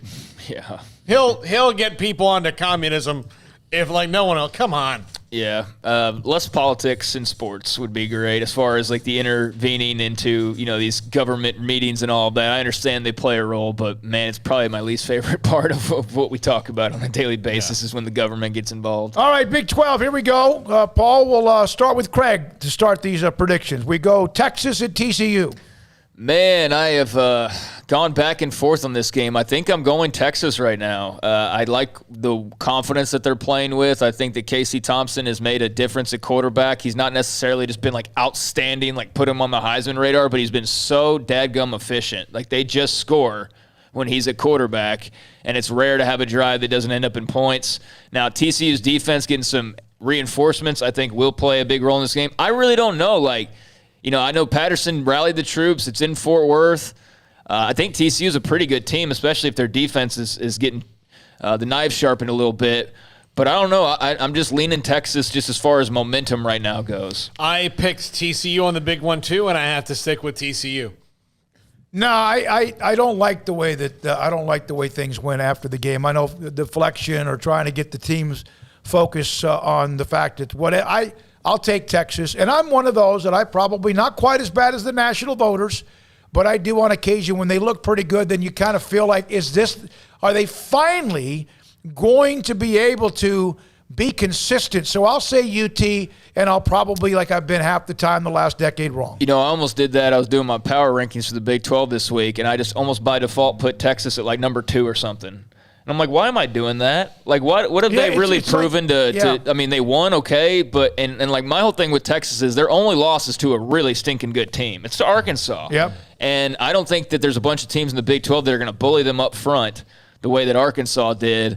I do think there's some teams that can run on them, though. But, yeah, I had to stop myself. I was like, why do they deserve to just jump over Iowa State? I mean, I get 2 losses to 1 loss, but, I had to kind of check myself. We're almost brainwashed to kind of put them right there at the top. As soon as they show any sign of being successful, it's we'll put them back up there. Why? Because it's Texas. But, yeah, this game will be very interesting. All right, Oklahoma at K-State, where it has at times been a graveyard. I don't know if it's been in Manhattan or in Norman or both. I'll go Oklahoma here just because K-State's quarterback issue, I think, keeps – and I do think Oklahoma's going to figure it out. Maybe not to the level they were last year, but they're still better than K-State, although this will be a rock in their shoe for most of the game.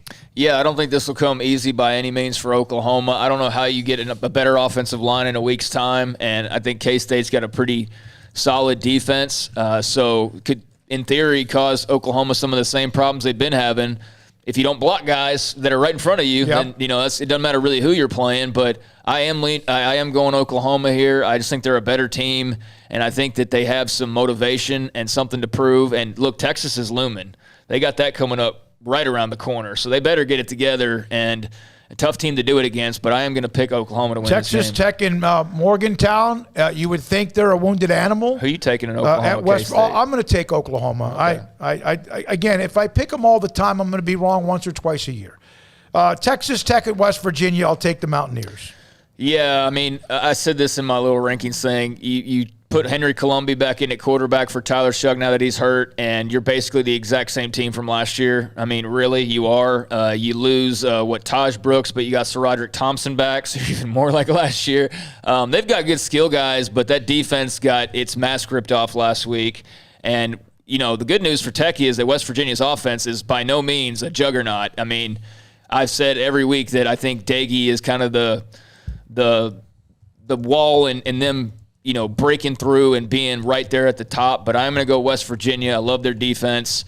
And Daggy, on occasion, can do just enough, to make it a win for them. So I think he's going to do that tomorrow. I don't have a lot of faith in Texas Tech right now, coming out of that game last weekend. So, yeah, Mountaineers for me. The couches will burn where furniture goes to die. Morgantown, Texas Tech's just a mess right now, and Morgantown is a place you don't want to play. All right, you're a mess. You picked Oklahoma State.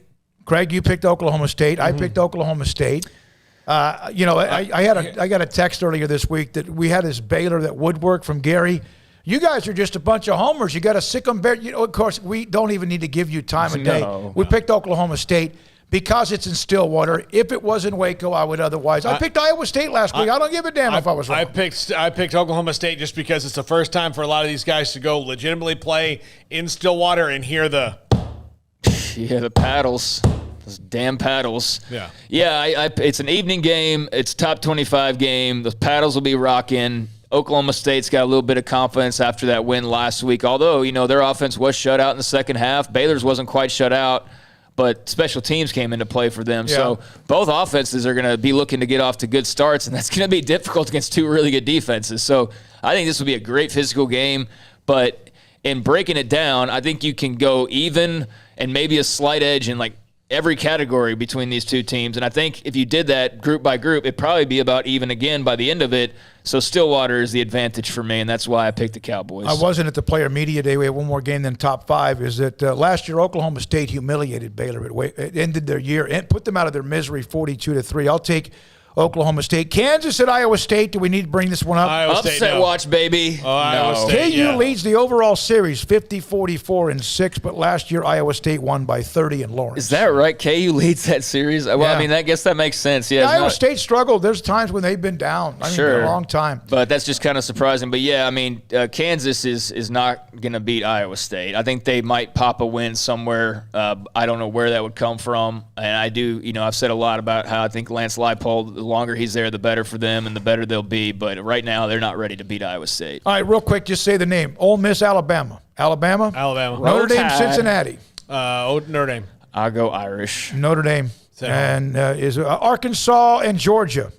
Georgia. Okay. All right, Auburn at LSU for Bob Williams' sake. Auburn. Man. Bob sent us some woodwork. I'm going with Auburn because of Bob Williams. Yeah. We love you, Bob. Yeah. And I don't know who's even going to play a quarterback for Auburn. I'm still going to pick Auburn. Who's the quarterback? Yeah. All right. Let's go Auburn. No. I'm going to be LSU is my first. I'll go LSU. Okay. When we come back, Paul's controversial and sometimes vicious top five. Riverbend Liquor and Wine, Lakeshore Drive, in North 19th Street in Waco. A hidden gem, great selection of spirits, wine, craft beer like you would not believe, the best in Waco. But an amazing array of high-end Bourbons, Buffalo Trace, Brush Creek, Hotel, Garrison Brothers, Thomas S. Moore, Hooten Young, and Bardstown. I'm dying to go to that distillery at Bardstown. Great customer service and a speedy drive-through window. Riverbend Liquor and Wine. Find out more on Facebook and Instagram. You know what would make this moment better? Pizza. Dough made from scratch and an Italian family sauce recipe pizza. 3 fresh signature cheeses making a melty blanket of perfection pizza. Like loads of premium toppings like crispy Old World pepperoni, savory Italian sausage, and fresh sliced veggies pizza. That's Marco's Pizza. Visit marcos.com and make any moment better. And with 4 locations in Waco, Belmead, China Spring, Woodway, and soon to open in Robinson. Marco's. Pizza lovers get it.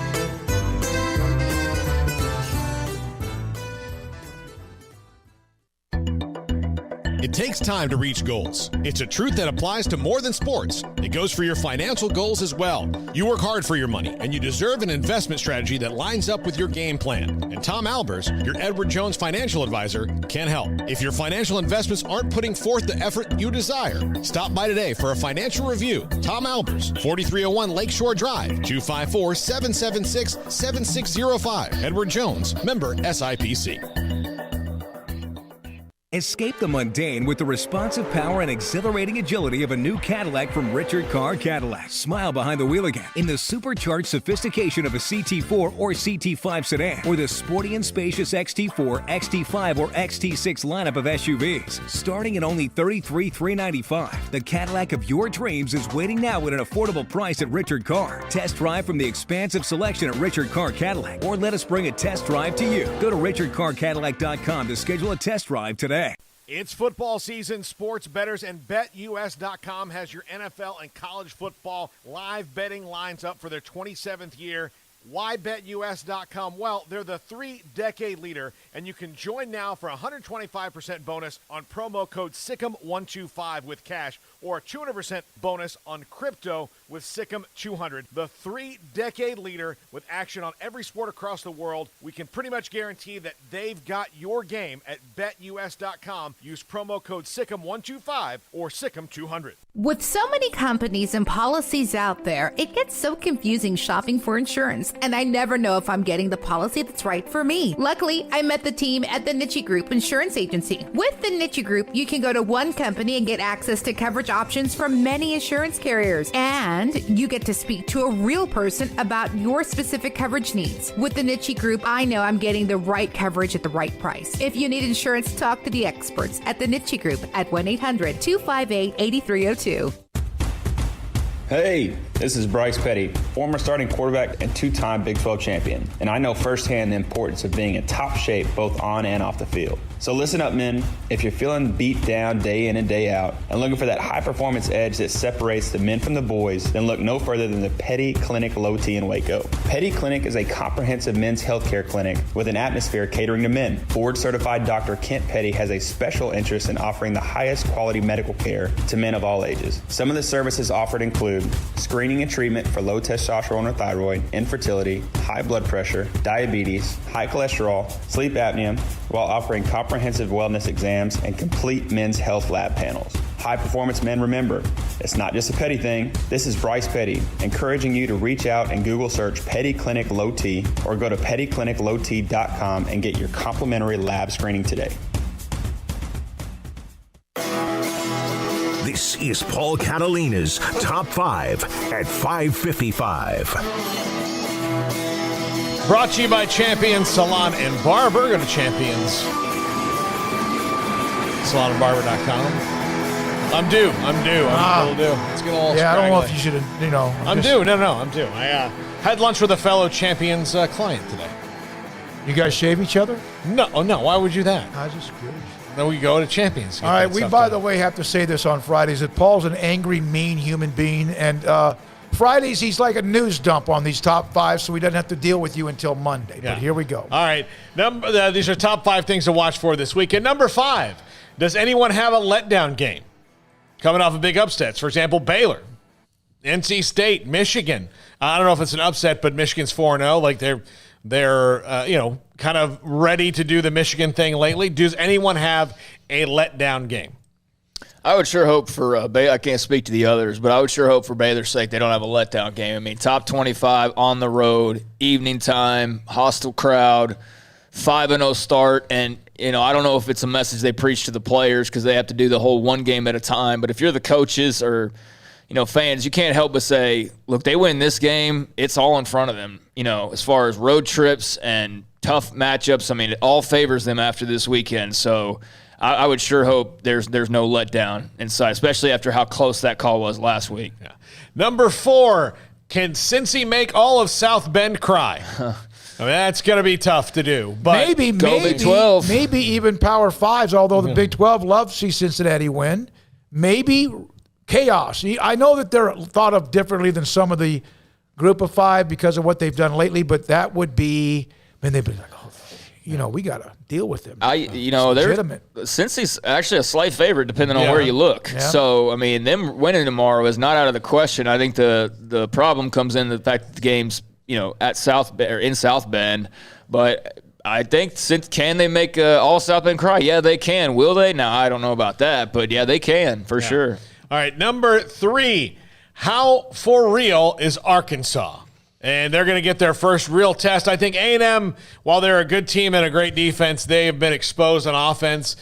Colorado clearly exposed them. And so Arkansas, they had 2 big plays against A&M that were the difference in that game. 2 big plays.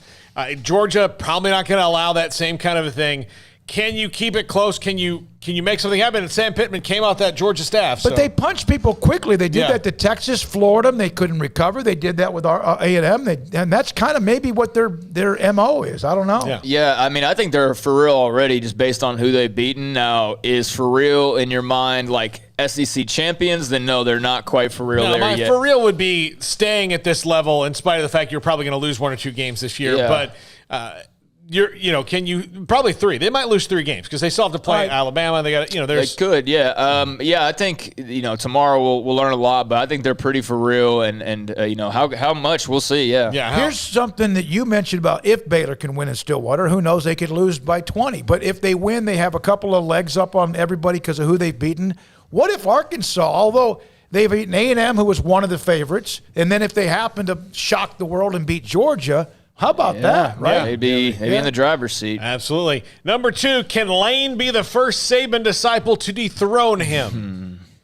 I'm not banking on it, but I do think it's going to be a hell of a football game because that style of offense has given Saban trouble in the past. We know he's not a huge fan of just all the offensive changes that have occurred over, the last few years. And even though the style is starting to go back to the defense, it's actually weird. Like the Big 12 is going more towards defense, and the SEC is still very much a defensive conference, but their offenses have opened up so much. So I think this is going to be a fascinating watch. And just Saban versus Kiffin in general has always got some underlying, humor or tension to it. So it would make sense for Lane to be the one to do it, wouldn't it? Of all the people who have tried, it would be Lane Kiffin that would do it. But I'm still going Bama. Like I said, though, I think it's a fascinating matchup with that Ole Miss offense. 23-0, right? Against former assistants, Number 1, coaches' hot seats. And Matt Wells, Scott Frost in here. Matt Wells for sure. I'm going to throw a couple other names out there to you. Manny Diaz took another loss last night. Man, we didn't talk about that game. Holy cow. Miami came in ranked 14th. They're not the 14th ranked team in their own city. They're that bad. They're just so bad. Miami-Dade is better. Miami-Dade Northwestern. They're having a rough go of it. Matt Wells is certainly on that. We're getting to the halfway point. Florida State plays Syracuse this weekend. We already know about Mike Norvell. Syracuse has started out 3-1, but they haven't really played anybody yet. If Syracuse loses to an 0-4 Florida State team, if they're the first win, Dino Babers, his seat gets turned up because it was already hot as it starts out. So you're going to see a lot of things around the country this week where coaches' hot seats are going to start turned up a lot more. Yeah, I checked out coaches' hot seat. Scott Frost is number 1 now. And they're favored by 11. They're favored against anybody. They play Northwestern, who's handled them too. Top 5 is Frost, Norvell, Mike Leach at Mississippi State, who has kind of just been forgotten about, really. They've kind of just faded into the background. Jeff Scott at South Florida and Jeff Brom at Purdue. Those are the top 5 coaches. Brom was a hot name for a while. Yeah, but with Wells, I think that's going to be tough to really reverse their fortunes with the way things are going. But that Miami game last night, I mean, gosh, you talk about a layup, and they had a little bit of a comeback because Virginia just started, faltering basically, dropped a touchdown pass, and then ended up not being able to score there, and that really killed them. I mean, a perfect opportunity to catch a touchdown. Guy just drops it. But, yeah, they gave Miami life, and then to have that field goal, just a gimme lined up and shank it was so Miami. Very Nebraska-like. Miami and Florida State will be the worst. This will be the worst game in the history of that rivalry. Yeah, no, you're right, because that used to set the tone. It's – all right, is that it? Yeah, that's it. Great stuff. It's going to be a fun weekend. Yankees are 2 games up on the Red Sox and Mariners. Yeah, the Mariners are there. Sold out tonight. Yep. Yankees in Seattle. In the wild card races. We hit the final weekend of the baseball regular season. Armstrong Sims, thank you so much, sir. Jack McKenzie as well. A lot of the segments are up. The presentation is up. Dan Luss, sports law attorney, is up for Paul Catalina, Craig Smoak, and Oreo Smoak. I'm David Smoak. Have a great weekend. Sikkim 365 Radio and 365 Sports. Thank you for watching, listening, and our amazing sponsors. 4 o'clock tomorrow, right? Pre-game tomorrow, Oklahoma State, Baylor here at 4 o'clock. Like and subscribe.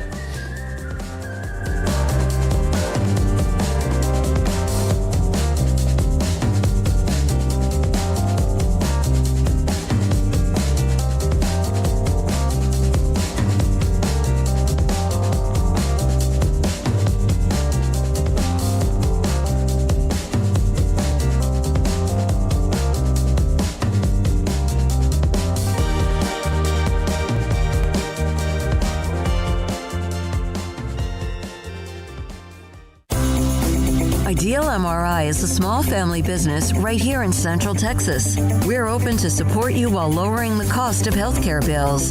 When you need an MRI, ask your doctor for an Ideal MRI. Visit us at idealmri.com or call us at 833-IDEAL-MRI.